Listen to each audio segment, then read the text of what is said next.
നമ്മുടെ രണ്ട് ബാച്ചിലെ സ്റ്റുഡൻസ് ഇപ്പോൾ ഉണ്ട്. ഒന്ന് ക്രാഷ് ബാച്ച് ഉണ്ട്. ക്രാഷ് ബാച്ച് എന്ന് പറയുന്നത് നമ്മുടെ സ്മോൾ ബിസിനസ് റിലീഫ് എന്താണ് എന്നുള്ള കാര്യങ്ങൾ, അവർക്ക് റിട്ടേൺ എങ്ങനെ സബ്മിറ്റ് ചെയ്യുക എന്നുള്ള കാര്യങ്ങൾ പറഞ്ഞു കൊടുക്കേണ്ടവരാണ്. രണ്ടാമത് നമ്മുടെ റെഗുലർ ബാച്ചിലെ സ്റ്റുഡൻസ് ഉണ്ട്. അപ്പോൾ റെഗുലർ ബാച്ചിലെ നിലവിൽ ക്ലാസ് അറ്റൻഡ് ചെയ്യുന്നവരെ സംബന്ധിച്ചിടത്തോളം ഇത് ഓൾറെഡി നമ്മൾ പഠിച്ച കാര്യങ്ങൾ തന്നെയാണ്. ജസ്റ്റ് നമുക്കൊന്ന് റീക്യാപ്പ് ചെയ്യാൻ വരുന്ന ഒരു 1.5 മണിക്കൂറിൽ, ഒരു 1.25 മണിക്കൂറിൽ റീക്യാപ്പ് ചെയ്യാം. കൂടെ റിട്ടേൺ ലൈവായിട്ട് ചെയ്യുന്നത് കാണാത്തവരുണ്ട് എന്നുണ്ടെങ്കിൽ അവർക്ക് എന്ത് ചെയ്യാം, നമുക്ക് സ്മോൾ ബിസിനസ് റിലീഫിന് റിട്ടേൺ കൂടി ഒന്ന് സബ്മിറ്റ് ചെയ്യാം. അപ്പോൾ അതിനുശേഷം പറ്റിയ ടൈം ഉണ്ട് വെച്ചാൽ നമുക്കൊരു 1/2 മണിക്കൂർ 3/4 മണിക്കൂറിൽ ബാക്കി റെഗുലർ ബാച്ചിന്റെ ക്ലാസ് കൂടി എടുക്കാം. അപ്പോൾ ഇന്നത്തെ ക്ലാസ്സിൽ മെയിൻ ആയിട്ട് നിങ്ങൾക്ക് പുതിയതായിട്ടൊന്നും ചിലപ്പോൾ കിട്ടണമെന്നില്ല. ഓൾറെഡി പഠിച്ചവരെ സംബന്ധിച്ചിടത്തോളം, ഓൾറെഡി റെഗുലർ ബാച്ച് അറ്റൻഡ് ചെയ്യുന്നവരെ സംബന്ധിച്ചിടത്തോളം നിങ്ങൾക്ക് പുതിയതായിട്ടുള്ള നോളജ് കിട്ടണമെന്നില്ല. നമ്മൾ എന്താണോ നമ്മൾ പഠിച്ചത് അതൊന്ന് റീക്യാപ്പ് ചെയ്യാൻ വേണ്ടി പോവാണ് വരുന്ന ഒരു മണിക്കൂർ അല്ലെങ്കിൽ 1.25 മണിക്കൂർ ടൈമിലേക്ക്. അപ്പോൾ നമുക്ക് പതിയെ ക്ലാസ് സ്റ്റാർട്ട് ചെയ്യാം. ഫ്രഷ് ആയിട്ട് നമ്മുടെ ക്രാഷ് ബാച്ചിലുള്ളവരെ സംബന്ധിച്ചിടത്തോളം ആണെന്നുണ്ടെങ്കിൽ നിങ്ങൾ ഫ്രഷ് ആയിട്ട് കേൾക്കുന്ന ടോപ്പിക് ആയിരിക്കും, അല്ലെങ്കിൽ നമ്മൾ ഓൾറെഡി റെഗുലർ ബാച്ചിലെ കുട്ടികളെ സംബന്ധിച്ചിടത്തോളം അവർ ഫെമിലർ ആയിട്ടുള്ള കുറേ ടേമുകളൊക്കെ ഉണ്ടാകും. അപ്പോൾ നിങ്ങൾ ക്രാഷ് ബാച്ച് ഇരിക്കുന്നവർ, നിങ്ങൾ ഫസ്റ്റ് ടൈം നമ്മുടെ ക്ലാസ് അറ്റൻഡ് ചെയ്യുന്നവർ എന്ത് ചെയ്യാം, എന്തെങ്കിലും ഡൗട്ട്സ് കാര്യങ്ങളൊക്കെ ഉണ്ട് എന്നുണ്ടെങ്കിൽ സ്പോട്ടിൽ തന്നെ നമ്മോട് ചോദിക്കാൻ വേണ്ടി ശ്രമിക്കാം. അപ്പോൾ നമുക്ക് എന്ത് ചെയ്യാം, അത് ഓൺ ടൈമിൽ ക്ലാരിഫൈ ചെയ്യാൻ വേണ്ടിയിട്ട് പറ്റും. ഞാൻ എൻ്റെ സ്ക്രീൻ ഷെയർ ചെയ്യാം. കാണാൻ പറ്റുന്നില്ല എന്നുണ്ടെങ്കിൽ എന്നോട് പറയണേ.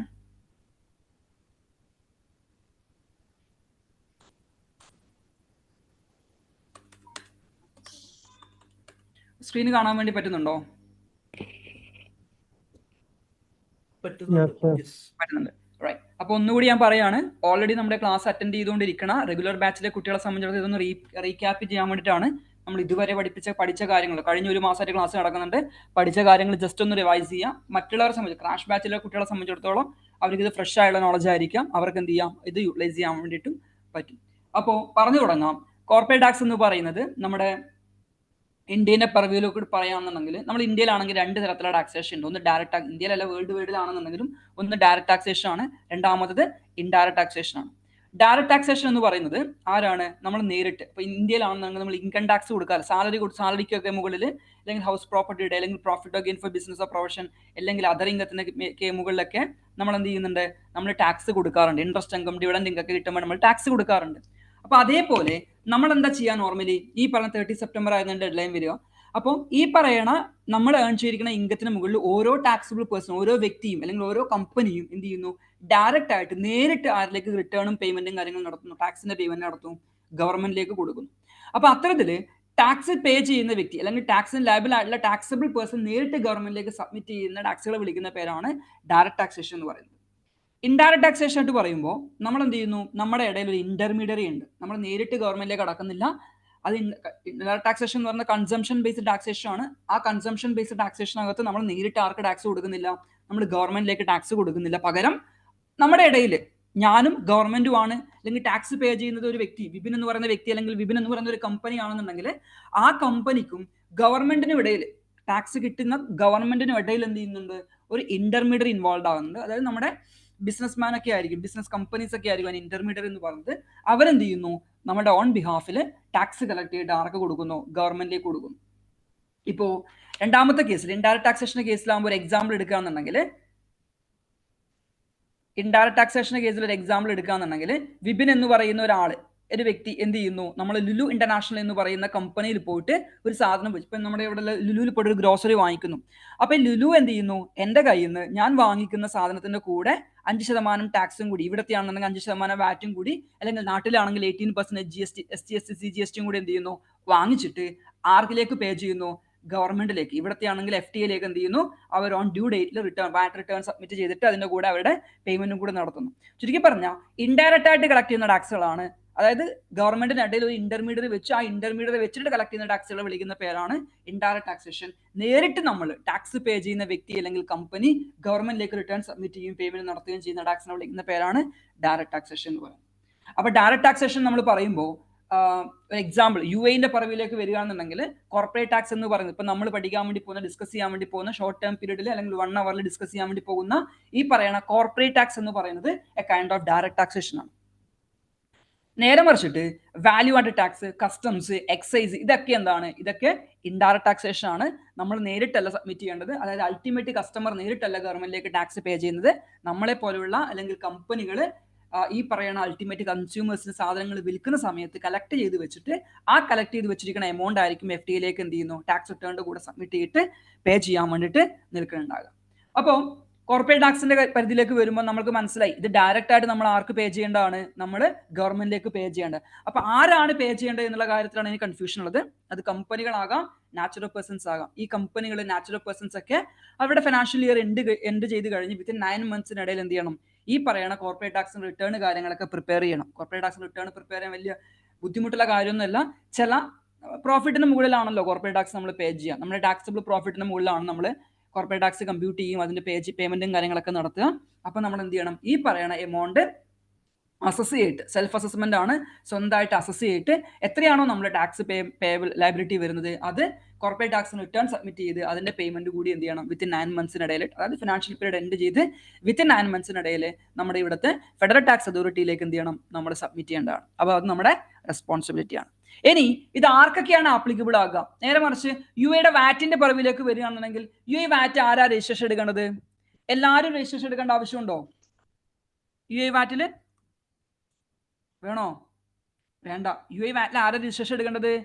നമ്മുടെ ടാക്സബിൾ സപ്ലൈസ് 3,75,000 എന്ന് പറയുന്ന ത്രഷോൾഡ് ലിമിറ്റിന്റെ മുകളിലേക്ക് പോവുകയാണെന്നുണ്ടെങ്കിൽ അവർ മാത്രമേ എന്ത് ചെയ്യേണ്ട ആവശ്യമുള്ളൂ, വാല്യൂ ആഡഡ് ടാക്സേഷൻ പ്രകാരം നിർബന്ധിതമായിട്ട് അത് മണ്ടേറ്ററി രജിസ്ട്രേഷൻ ത്രഷോൾഡ് പ്രകാരം നമ്മൾ രജിസ്ട്രേഷൻ എടുക്കേണ്ട ആവശ്യമുള്ളൂ. ഇനി വേണമെന്നുണ്ടെങ്കിൽ നമുക്ക് വോളണ്ടറി ആയിട്ട് എന്ത് ആപ്ലിക്കേഷൻ കൊടുക്കാൻ വേണ്ടി പറ്റും, വാറ്റ് രജിസ്ട്രേഷന് വേണ്ടിയിട്ട് ആപ്ലിക്കേഷൻ കൊടുക്കാൻ വേണ്ടി പറ്റും. അങ്ങനെയാണെന്നുണ്ടെങ്കിൽ മിനിമം 3,75,000 നേരെ 50%, 1,87,500 നിങ്ങൾക്ക് ടേൺ ഓവർ ഉണ്ട്, ടാക്സബിൾ സപ്ലൈസ് ഉണ്ട്. And within next 30 days you are expecting 1,87,500 കൂടി എക്സ്പെക്ട് ചെയ്യുന്നുണ്ട് എന്നുണ്ടെങ്കിൽ നമുക്ക് എന്ത് ചെയ്യാം, നമുക്ക് വോളണ്ടറി ആയിട്ട് വാറ്റ് രജിസ്ട്രേഷൻ എടുക്കാൻ വേണ്ടിയിട്ട് ആപ്ലിക്കേഷൻസ് കൊടുക്കാൻ വേണ്ടി പറ്റും. പക്ഷെ അതുപോലെയല്ല കോർപ്പറേറ്റ് ടാക്സിൽ. കോർപ്പറേറ്റ് ടാക്സിനെ സംബന്ധിച്ചിടത്തോളം നിങ്ങൾ എന്താണ്, നിങ്ങൾക്കൊരു വാലിഡ് ലൈസൻസ് ഇവിടെ ഉണ്ട് എന്നുണ്ടെങ്കിൽ, നോർമൽ ഒരു ലീഗൽ പേഴ്സൺ ആണെന്നുണ്ടെങ്കിൽ, ലീഗൽ പേഴ്സൺ എന്ന് വെച്ചാൽ എന്താ, കമ്പനികൾ ഇൻകോർപ്പറേറ്റ് ചെയ്തിരിക്കുന്നത് അല്ലെങ്കിൽ എസ്റ്റാബ്ലിഷ് ചെയ്തിരിക്കുന്നത് അങ്ങനെയുള്ള ഒരു ലീഗൽ പേഴ്സൺ, അതായത് കമ്പനികളൊക്കെ ആണെന്നുണ്ടെങ്കിൽ വിത്തിൻ 3 monthsiനിടയിൽ എന്ത് ചെയ്യണം, നമ്മൾ രജിസ്ട്രേഷന്റെ ആപ്ലിക്കേഷൻസ് കാര്യങ്ങളൊക്കെ, 3 months മീൻസ് 90 days ആണ് പറയുന്നത്, 3 months എന്നല്ല 90 days എന്നാണ് പറയുന്നത്. വിത്തിൻ 90 daysനിടയിൽ എന്ത് ചെയ്യണം, നമ്മൾ രജിസ്ട്രേഷൻ ആപ്ലിക്കേഷൻ ഒക്കെ എടുക്കണം. അപ്പോൾ respective of turn over limit, നമ്മുടെ ടേൺ ഓവർ ലിമിറ്റ് ഒന്നും അവിടെ ബാധിക്കുന്ന ഘടകമല്ല. ആ ടേൺ ഓവർ ഒന്നും നോക്കേണ്ട നിങ്ങൾ ആവശ്യമില്ല. അല്ലാതെ തന്നെ നിങ്ങൾ എന്ത് ചെയ്യണം, നിങ്ങൾ കോർപ്പറേറ്റ് ടാക്സിന്റെ രജിസ്ട്രേഷന് വേണ്ടിയുള്ള ആപ്ലിക്കേഷൻസ് കാര്യങ്ങൾ ത്രൂ ഫെഡറൽ ടാക്സ് അതോറിറ്റിയുടെ എമറാടാക്സ് പോർട്ടൽ എന്ന് പറയുന്ന പോർട്ടൽ വഴി എന്ത് ചെയ്യണം, നമ്മൾ സബ്മിറ്റ് ചെയ്തിരിക്കണം. ഇനി എല്ലാം അങ്ങനെ സബ്മിറ്റ് ചെയ്യാൻ വേണ്ടി പറ്റിയിട്ടില്ല എന്നുണ്ടെങ്കിൽ നമുക്ക് എന്ത് വരും, നമുക്കൊരു ഫൈന് വരും. അത് 10,000 dirhamsനടുത്ത് നമുക്ക് ഫൈൻ വരാറുണ്ട്. അതിനൊരു വേവ് ഓഫിന്റെ ഒരു ഓപ്ഷൻ ഒക്കെ ഉണ്ടായി, അതൊക്കെ കഴിഞ്ഞു.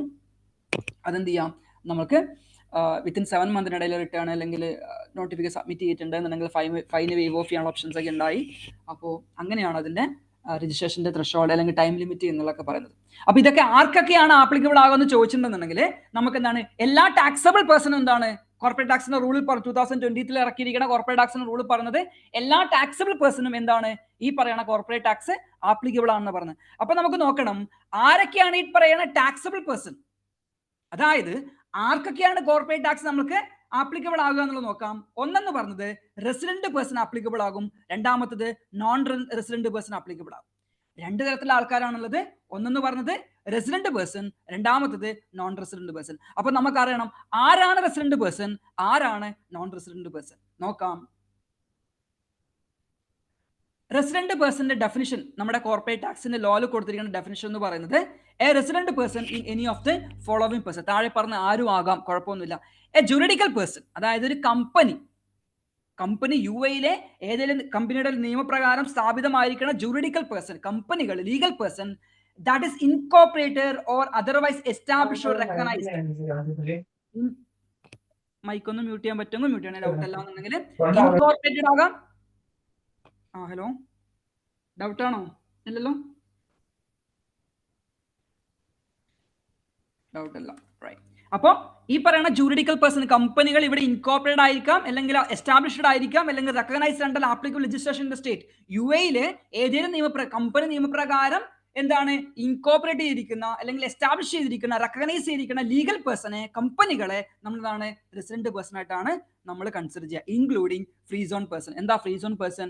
ഫ്രീ സോണിന്റെ നിയമപ്രകാരം എസ്റ്റാബ്ലിഷ്ഡ് ആയിരിക്കുന്ന എൻറ്റിറ്റികൾ അല്ലെങ്കിൽ ഇൻകോർപ്പറേറ്റ് ചെയ്യുന്ന എൻറ്റിറ്റികളെ വിളിക്കുന്ന പേരാണ് ഫ്രീ സോൺ പേഴ്സൺ. അപ്പം കമ്പനികൾ, നോർമലി റെസിഡന്റ് പേഴ്സൺ എന്ന് പറയുമ്പോൾ UAE കമ്പനിയുടെ നിയമപ്രകാരം ഏത് ലൈസൻസ് ആയിക്കോട്ടെ, DD ആയിക്കോട്ടെ, ഏതായിക്കോട്ടെ, അതിന്റെ നിയമപ്രകാരം സ്ഥാപിതമായിരിക്കുന്ന, ഇൻകോർപ്പറേറ്റ് ആയിരിക്കണം, എസ്റ്റാബ്ലിഷ്ഡ് ആയിരിക്കണം, റെക്കഗ്നൈസ്ഡ് ആയിരിക്കുന്ന ജുറിഡിക്കൽ പേഴ്സൺ നമുക്ക് എന്ത് വിളിക്കാം? റെസിഡന്റ് പേഴ്സൺ വിളിക്കാം. അങ്ങനെ ഏതേലും ഒരു വ്യക്തി വന്നിട്ട് ഇവിടെ കമ്പനി സ്റ്റാർട്ട് ചെയ്യുന്നു, ഇവിടെയുള്ള ലോക്കൽ ഏതെങ്കിലും ഒരു എമിറേറ്റിന്റെ കീഴിൽ പോയിട്ട് കമ്പനി സ്റ്റാർട്ട് ചെയ്യണമെങ്കിൽ അവർ ഓട്ടോമാറ്റിക്കായിട്ട് ഏത് ഡെഫിനിഷന്റെ കീഴിൽ വരും?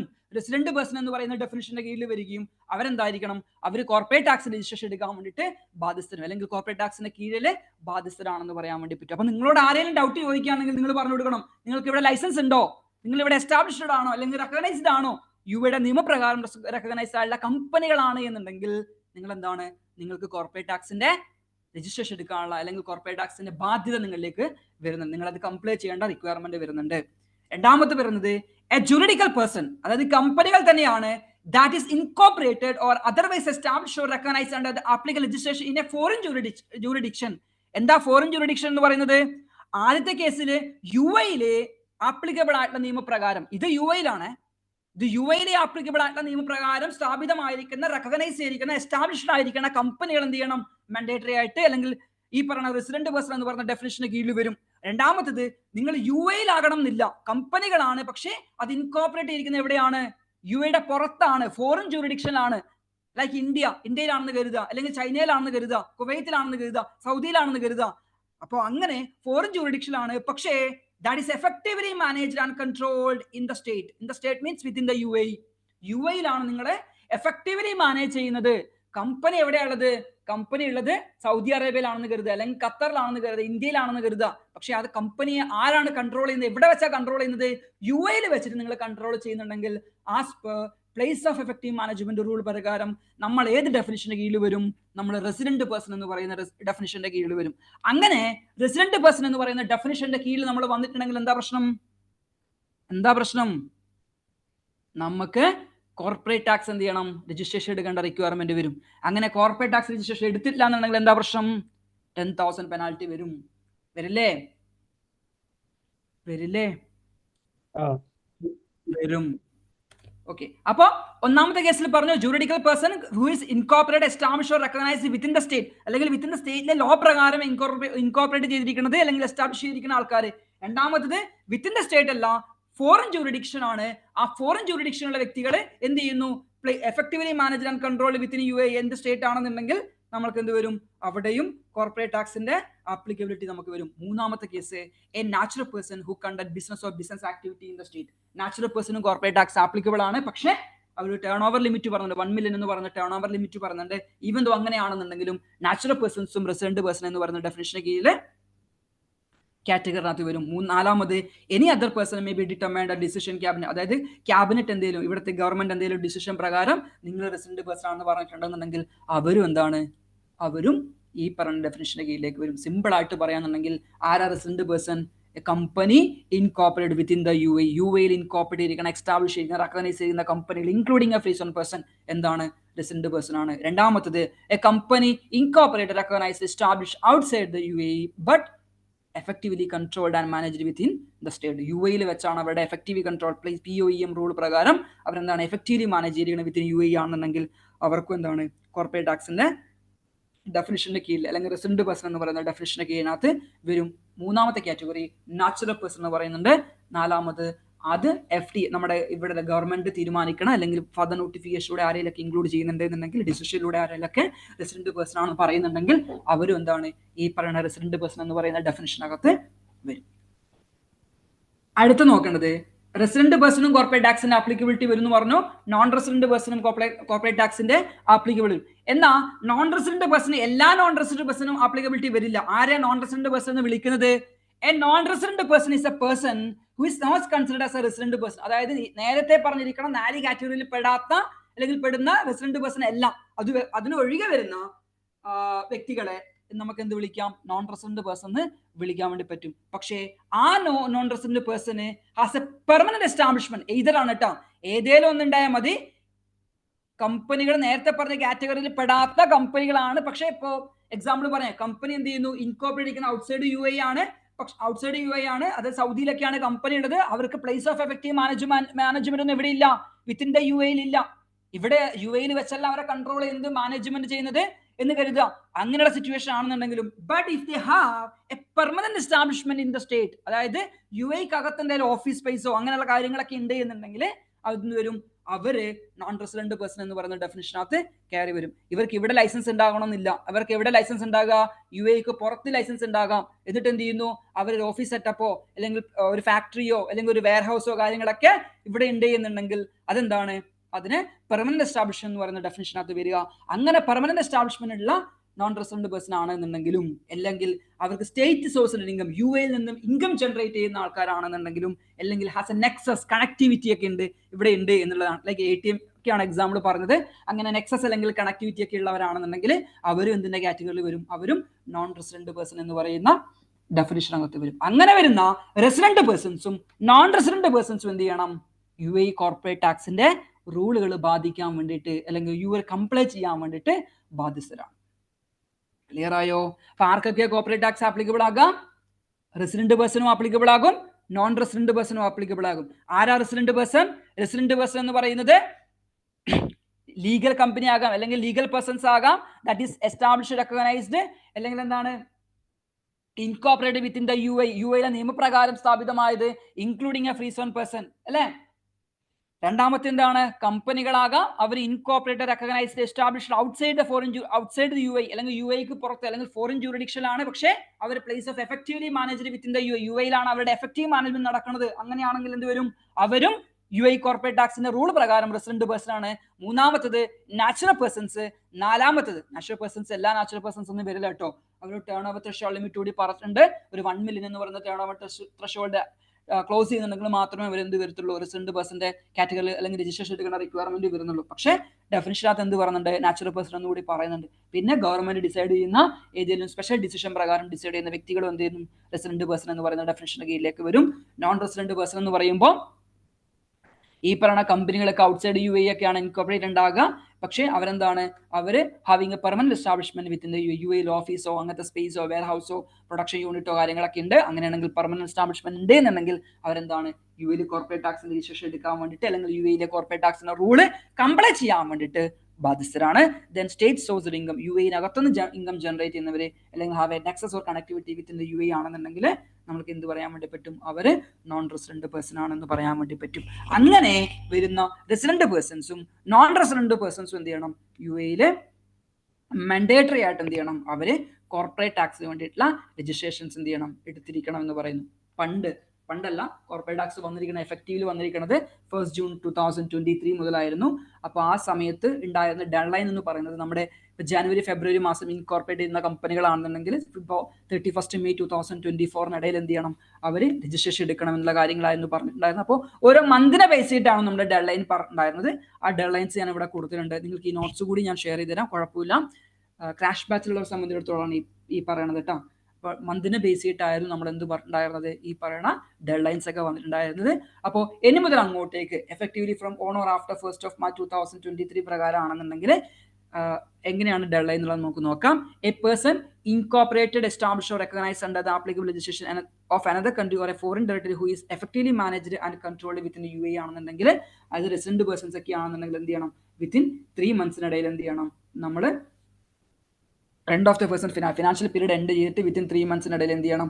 അവർ ഈ പറയുന്ന കോർപ്പറേറ്റ് ടാക്സിന് വേണ്ടിയിട്ടുള്ള രജിസ്ട്രേഷൻ എടുത്തിരിക്കണം. ഇനി UAEയിൽ എസ്റ്റാബ്ലിഷ് ചെയ്തിരിക്കുന്ന കമ്പനി, റെക്കഗ്നൈസ് ചെയ്യുന്ന കമ്പനിയാണ് അല്ലെങ്കിൽ ഇൻകോർപ്പറേറ്റ് ചെയ്യുന്ന കമ്പനികൾ even it's a free zone company ആണെന്നുണ്ടെങ്കിലും അവർ ഏത് ഡേറ്റിലാണോ ഇൻകോർപ്പറേറ്റ് ചെയ്തിരിക്കുന്നത് അല്ലെങ്കിൽ എസ്റ്റാബ്ലിഷ് ചെയ്തിരിക്കുന്നത് അല്ലെങ്കിൽ റെക്കഗ്നൈസ് ചെയ്തിരിക്കുന്നത് അതിൽ നിന്ന് വിത്തിൻ 3 months 90 days എന്ത് ചെയ്യണം? നമ്മുടെ കോർപ്പറേറ്റ് ടാക്സിന് വേണ്ടിയുള്ള registration application through EmaraTax portal വഴി എന്ത് ചെയ്യണം? നമ്മൾ സബ്മിറ്റ് ചെയ്തിരിക്കണം. സബ്മിറ്റ് ചെയ്തിട്ടില്ല എന്നുണ്ടെങ്കിൽ നമുക്ക് എന്ത് വരും? 10,000 ഒരു പെനാൽറ്റി വരും. 10,000 dirhams പെനാൽറ്റി വരും. അത് കൊടുക്കാൻ വേണ്ടിയിട്ട് നമ്മൾ ബാധ്യസ്ഥര് ആയിരിക്കും. ഇതുവരെ പറഞ്ഞ കാര്യങ്ങൾ ക്ലിയർ ആണോ? ആരൊക്കെയോ യൂസർ എന്നൊക്കെ പറഞ്ഞു വെച്ചിട്ടുണ്ട്. ഇവരെ അഡ്മിറ്റ് ചെയ്യണോ? ഇത് നമ്മുടെ കുട്ടികൾ തന്നെ ആണോ അല്ലയോ ഒന്നും അറിയില്ലല്ലോ. ജസ്റ്റ് ഒന്ന് അഡ്മിറ്റ് ചെയ്യാം. ചോദിച്ചു നോക്കാം അല്ലേ. ഇതുവരെ പറഞ്ഞ കാര്യങ്ങൾ ക്ലിയർ ആണോ മക്കളെ? ക്ലിയർ ആണോ? മനസ്സിലാവാത്തുണ്ടോ? ഇല്ല. എന്തേലും മനസ്സിലാവാത്തുണ്ടെങ്കിൽ നമ്മളോട് ചോദിക്കണം കേട്ടോ, നമുക്ക് ഡീലാക്കേ. ഇതൊന്നും പ്രശ്നമുള്ള കേസല്ലേ.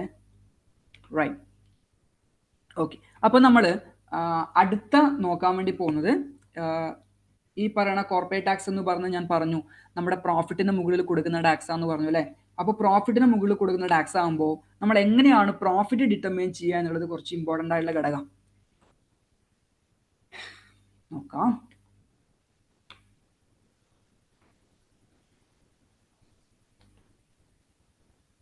നമ്മൾ കോർപ്പറേറ്റ് ടാക്സിന്റെ റൂൾ പറയുന്നത് എന്താ വെച്ചാൽ നിങ്ങളുടെ ടാക്സബിൾ പ്രോഫിറ്റ് ഉണ്ട്, അത് ടാക്സബിൾ ഇൻകം ഉണ്ടാകും. ആ ടാക്സബിൾ ഇൻകത്തിന്റെ 0 ദറം തൊട്ട് 3,75,000 ദറം വരെയുള്ള പ്രോഫിറ്റിന് മുകളിൽ എത്ര ശതമാനം ടാക്സ് പേ ചെയ്യേണ്ടത്? എത്ര ശതമാനം ടാക്സ് പേ ചെയ്യേണ്ടത്? 0% ടാക്സ് നിങ്ങൾ പേ ചെയ്യണം അല്ലേ? അങ്ങനെയല്ലേ?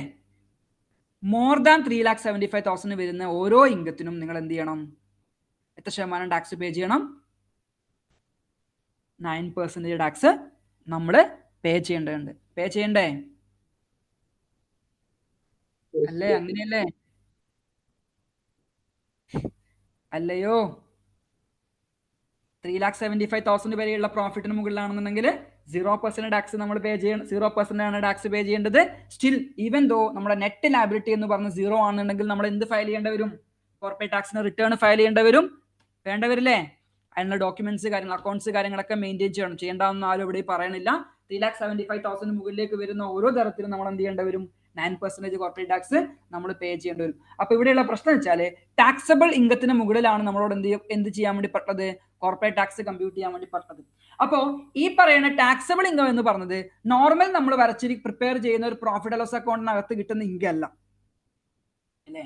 സാധാരണ നമ്മളൊരു ട്രേഡിംഗ് കമ്പനി ആണെങ്കിൽ നമ്മൾ എന്ത് പ്രിപ്പയർ ചെയ്യും? നമ്മൾ ഒരു ട്രേഡിംഗ് അക്കൗണ്ട് അല്ലെങ്കിൽ P&L അക്കൗണ്ട് പ്രിപ്പയർ ചെയ്യും. അതിൽ ക്രെഡിറ്റ് സൈഡ് സെയിൽസ് വരും, ഇവിടെ direct expense cost of goods sold കാര്യങ്ങളൊക്കെ ഇവിടെ വരും, ഗ്രോസ് പ്രോഫിറ്റ് ഡിറൈവ് ചെയ്യും, അതർ ഇൻകം ഉണ്ടെങ്കിൽ ക്രെഡിറ്റ് സൈഡ് വരും, ഇൻഡയറക്റ്റ് എക്സ്പെൻസ് ഉണ്ടെങ്കിൽ അത് ഡെബിറ്റ് സൈഡ് വരും. അങ്ങനെ നെറ്റ് പ്രോഫിറ്റ് അല്ലെങ്കിൽ ലോസ് നമ്മൾ എന്ത് ചെയ്യുന്നു? P&L അക്കൗണ്ടിൽ ഡിറ്റർമിൻ ചെയ്യും. പക്ഷേ ഈ പറയുന്ന P&L അക്കൗണ്ടിലേക്ക് നമ്മൾ അല്ലെങ്കിൽ പ്രോഫിറ്റ് ലോസ് അക്കൗണ്ട് നമ്മൾ പ്രിപ്പയർ ചെയ്ത് നെറ്റ് പ്രോഫിറ്റ് അല്ലെങ്കിൽ നെറ്റ് ലോസ് നമ്മൾ ഡിറ്റർമിൻ ചെയ്യുന്ന സമയത്ത് നമ്മൾ എല്ലാ എക്സ്പെൻസുകളെയും പിടിച്ചിട്ട് എന്ത് ചെയ്യുന്നുണ്ടാകാം? എന്റെ പ്രോഫിറ്റ് ലോസ് അക്കൗണ്ടിൽ എക്സ്പെൻസ് ആയിട്ട് ട്രീറ്റ് ചെയ്തിട്ടുണ്ടാകാം. ഉണ്ടാവില്ലേ? നിങ്ങളുടെ കമ്പനിയിൽ വർക്ക് ചെയ്യുന്ന നിങ്ങൾ കമ്പനിയിൽ വർക്ക് ചെയ്യുന്നവരാണെങ്കിൽ നിങ്ങൾ അവിടെ നിങ്ങളുടെ കമ്പനിയിൽ ഉണ്ടാകുന്ന എന്റർടൈൻമെന്റ് എക്സ്പെൻസ് കംപ്ലീറ്റ് എടുത്ത് P&L അക്കൗണ്ടിൽ എക്സ്പെൻസ് ആയിട്ട് ട്രീറ്റ് ചെയ്യാറില്ലേ? ഓണേഴ്സിന് കൊടുക്കുന്ന എക്സ്പെൻസ് ഒക്കെ എടുത്തിട്ട് P&L അക്കൗണ്ട് എക്സ്പെൻസ് ആയിട്ട് ട്രീറ്റ് ചെയ്യാറില്ലേ? ബില്ലില്ലാതെ കൊടുക്കുന്ന ബ്രൈബ്സ്, ഫൈൻസ്, പെനാൽറ്റികൾ കാര്യങ്ങൾ നിങ്ങൾ എക്സ്പെൻസ് ആയിട്ട് ട്രീറ്റ് ചെയ്യാറില്ലേ? അങ്ങനെ എല്ലാ തരത്തിലുള്ള കമ്പനിയുമായി ബന്ധപ്പെട്ടുള്ള എല്ലാ തരത്തിലുള്ള എക്സ്പെൻസ്, ചിലപ്പോ പാർട്ണർഷിപ്പ് ഒക്കെ ആണെങ്കിലും അവരുടെ ഓണേഴ്സുമായി ബന്ധപ്പെട്ടുള്ള അവരുടെ ഓണറിന്റെ പേഴ്സണൽ എക്സ്പെൻസുമായി ബന്ധപ്പെട്ടുള്ള കാര്യങ്ങളൊക്കെ നമ്മൾ ഇവിടെ എടുത്തിടാറുണ്ട്. പ്രോഫിറ്റ് ലോസ് അക്കൗണ്ട് കൊണ്ടുപോയിട്ട് എക്സ്പെൻസ് ആയിട്ട് ഇടാറുണ്ട്. അങ്ങനെ ഇടുമ്പോഴുള്ള പ്രശ്നം എന്താ? ഇപ്പൊ ഒരു 1 മില്യൺ സെയിലുള്ള കമ്പനിയാണെന്ന് കരുതുക. 1 മില്യൺ, അതായത് 10 ലക്ഷം ദറംസ് സെയിലുള്ള കമ്പനി ആണെന്നുണ്ടെങ്കിൽ ആ 10 ലക്ഷത്തിനകത്ത് നിങ്ങളുടെ ഇവിടെ ഈ പറയുന്ന ഓണർ റിലേറ്റഡ് ആയുള്ള എക്സ്പെൻസും പേഴ്സണൽ റിലേറ്റഡ് ആയുള്ള എക്സ്പെൻസും കമ്പനി റിലേറ്റഡ് ആയ എക്സ്പെൻസും കുറെ ഫൈനുകൾ, പെനാൽറ്റികൾ, ബ്രൈബുകൾ എന്നൊക്കെ പറഞ്ഞിട്ട് കുറെ എല്ലാ തരത്തിലുള്ള എക്സ്പെൻസും ഇട്ട് കിഴിച്ചിട്ട് ബാക്കി ഒരു 2 ലക്ഷം ദറംസ് വന്നിട്ടുണ്ടെങ്കിൽ നിങ്ങൾക്ക് കോർപ്പറേറ്റ് ടാക്സ് പേ ചെയ്യേണ്ട ആവശ്യമുണ്ടോ? ഇല്ല. എന്റെ കോർപ്പറേറ്റ് ടാക്സ് ലയബിലിറ്റി എത്രയായി മാറും? 0 ആയിട്ട് മാറും അല്ലേ? പക്ഷേ അങ്ങനെയാണോ? ഗവൺമെന്റ് അങ്ങനെ ചെയ്തിട്ടുണ്ടെങ്കിൽ ഗവൺമെന്റ് നഷ്ടല്ലേ? അപ്പൊ ഗവൺമെന്റ് ചില കാര്യങ്ങൾ പറയുന്നുണ്ട്. എന്താ? നിങ്ങൾ പ്രോഫിറ്റ് ലോസ് അക്കൗണ്ട് ഒക്കെ നിങ്ങൾ പ്രിപ്പയർ ചെയ്തോ, നിങ്ങളുടെ അക്കൗണ്ടിങ് പ്രകാരം അല്ലെങ്കിൽ IFRS പ്രകാരം നിങ്ങൾ എന്ത് ചെയ്തോ, നിങ്ങൾ പ്രിപ്പയർ ചെയ്തോ, കുഴപ്പമില്ല. പക്ഷേ ചില എക്സ്പെൻസുകളെ നിങ്ങൾ ഈ പറയുന്ന ചില എക്സ്പെൻസുകൾ നിങ്ങൾക്ക് എന്ത് ചെയ്യാൻ വേണ്ടി പറ്റില്ല? 100% എക്സ്പെൻസ് ആയിട്ട് ട്രീറ്റ് ചെയ്യാൻ വേണ്ടി പറ്റില്ല four the purpose of computing corporate tax. നിങ്ങൾ ബുക്സ് ഓഫ് അക്കൗണ്ട്സ് നിങ്ങൾ എങ്ങനെ വേണമെങ്കിലും മെയിൻറ്റെയിൻ ചെയ്തോ, കുഴപ്പമില്ല. പക്ഷേ കോർപ്പറേറ്റ് ടാക്സിന്റെ ലയബിലിറ്റി കമ്പ്യൂട്ട് ചെയ്യുന്ന സമയത്ത്, നിങ്ങൾ ടാക്സബിൾ ഇൻകം നിങ്ങൾ കമ്പ്യൂട്ട് ചെയ്യുന്ന സമയത്ത് ചില എക്സ്പെൻസുകൾ നിങ്ങൾക്ക് എന്തായിട്ട് എടുക്കാൻ വേണ്ടി പറ്റില്ല? എക്സ്പെൻസ് ആയിട്ട് എടുക്കാൻ വേണ്ടി പറ്റില്ല. അത് നിങ്ങൾ ഡിസലോ ചെയ്തിരിക്കണു. അപ്പോ ഏത് എക്സ്പെൻസിലാണ് ഡിസലോ ചെയ്തിരിക്കുന്ന കാര്യം നമുക്ക് എന്തുണ്ട്? നമുക്ക് ഈ വരുന്ന ഒരു ഹവറിൽ നോക്കാൻ വേണ്ടിയിട്ടുണ്ട്. അതേപോലെ തന്നെ എല്ലാ ഇൻകത്തിനും നിങ്ങൾ എന്ത് ചെയ്യേണ്ട ആവശ്യമില്ല, നിങ്ങൾ ടാക്സ് കൊടുക്കേണ്ട ആവശ്യമില്ല. ചില ഇൻകങ്ങൾ for the purpose of corporate tax exempted ആണ്. എക്സംപ്റ്റഡ് ആയിട്ടുള്ള കുറച്ച് ഇൻകങ്ങളുണ്ട്. അത് ഏതൊക്കെയാണെന്നുള്ള കാര്യങ്ങളും നമുക്ക് എന്ത് ചെയ്യണം? നോക്കാൻ വേണ്ടിയിട്ടുണ്ട്. അങ്ങനെ ഡിസലഡ് ആയിട്ടുള്ള എക്സ്പെൻസുകളെ നമ്മൾ എന്ത് ചെയ്യണം? തിരിച്ച് ആഡ് ബാക്ക് ചെയ്തിട്ടും നമുക്ക് എക്സംപ്റ്റഡ് ആയിട്ടുള്ള ഇൻകം എന്ത് ചെയ്യണം? റെഡ്യൂസ് ചെയ്തിട്ടും നമ്മൾ എന്ത് ചെയ്യണം? നെറ്റ് കോർപ്പറേറ്റ് ടാക്സിന്റെ ടാക്സബിൾ ഇൻകം നമുക്ക് എന്ത് ചെയ്യണം? ഡിറ്റർമൈൻ ചെയ്യണം. അങ്ങനെ ഡിറ്റർമൈൻ ചെയ്തതിന് മുകളിലായിരിക്കണം നമ്മൾ ഫസ്റ്റ് 0 to 93,75,000 എന്ന് പറയുന്ന എമൗണ്ടിന്റെ മുകളിൽ 0%ഉം അതിന് മുകളിലോട്ട് പോകുന്ന എമൗണ്ടിന് എന്ത് ചെയ്യണം? 9% കോർപ്പറേറ്റ് ടാക്സ് നമ്മൾ പേ ചെയ്യേണ്ടി വരും. അപ്പൊ നമുക്ക് പഠിക്കേണ്ട കാര്യങ്ങൾ എന്താണ്? ഡിഡക്റ്റബിൾ ആയിട്ടുള്ള എക്സ്പെൻസ് എന്തൊക്കെയാണ്? നോൺ ഡിഡക്റ്റബിൾ ആയിട്ടുള്ള എക്സ്പെൻസ് നമുക്ക് അറിയണം. അറിയണ്ടേ? ഡിഡക്റ്റബിൾ ആയിട്ടുള്ള എക്സ്പെൻസ് വെച്ച് എന്തായിരിക്കും? നിങ്ങൾക്ക് പ്രോഫിറ്റ് ആൻഡ് ലോസ് അക്കൗണ്ടിനകത്ത് ഏതൊക്കെ എക്സ്പെൻസുകളെ ഡിഡക്ഷൻ ആയിട്ട് ക്ലെയിം ചെയ്യാൻ വേണ്ടി പറ്റും, എക്സ്പെൻസ് ആയിട്ട് ട്രീറ്റ് ചെയ്യാൻ വേണ്ടി പറ്റും, ഏതൊക്കെ എക്സ്പെൻസുകളെ നോൺ ഡിഡക്റ്റബിൾ ആണ്, നിങ്ങൾക്ക് ബ്ലോക്കഡ് ആണ്, നിങ്ങൾക്ക് അത് എക്സ്പെൻസ് ആയിട്ട് ട്രീറ്റ് ചെയ്യാൻ വേണ്ടി പറ്റില്ല എന്നുള്ള കാര്യത്തിൽ വ്യക്തത ഉണ്ടെങ്കിൽ മാത്രമേ നമുക്ക് എന്ത് ചെയ്യാൻ വേണ്ടി പറ്റൂ, എക്സാക്ട് ആയിട്ട് കോർപ്പറേറ്റ് ടാക്സിന്റെ ലയബിലിറ്റി ഡിറ്റർമിൻ ചെയ്യാനും കമ്പ്യൂട്ട് ചെയ്യാൻ വേണ്ടി പറ്റൂ. അപ്പോൾ ഏതൊക്കെയാണ് എന്നുള്ള കാര്യങ്ങളിലേക്കാണ് നമ്മൾ കടക്കാൻ വേണ്ടി പോകുന്നത്. ജസ്റ്റ് നമുക്കൊന്ന് നോക്കി നോക്കാം.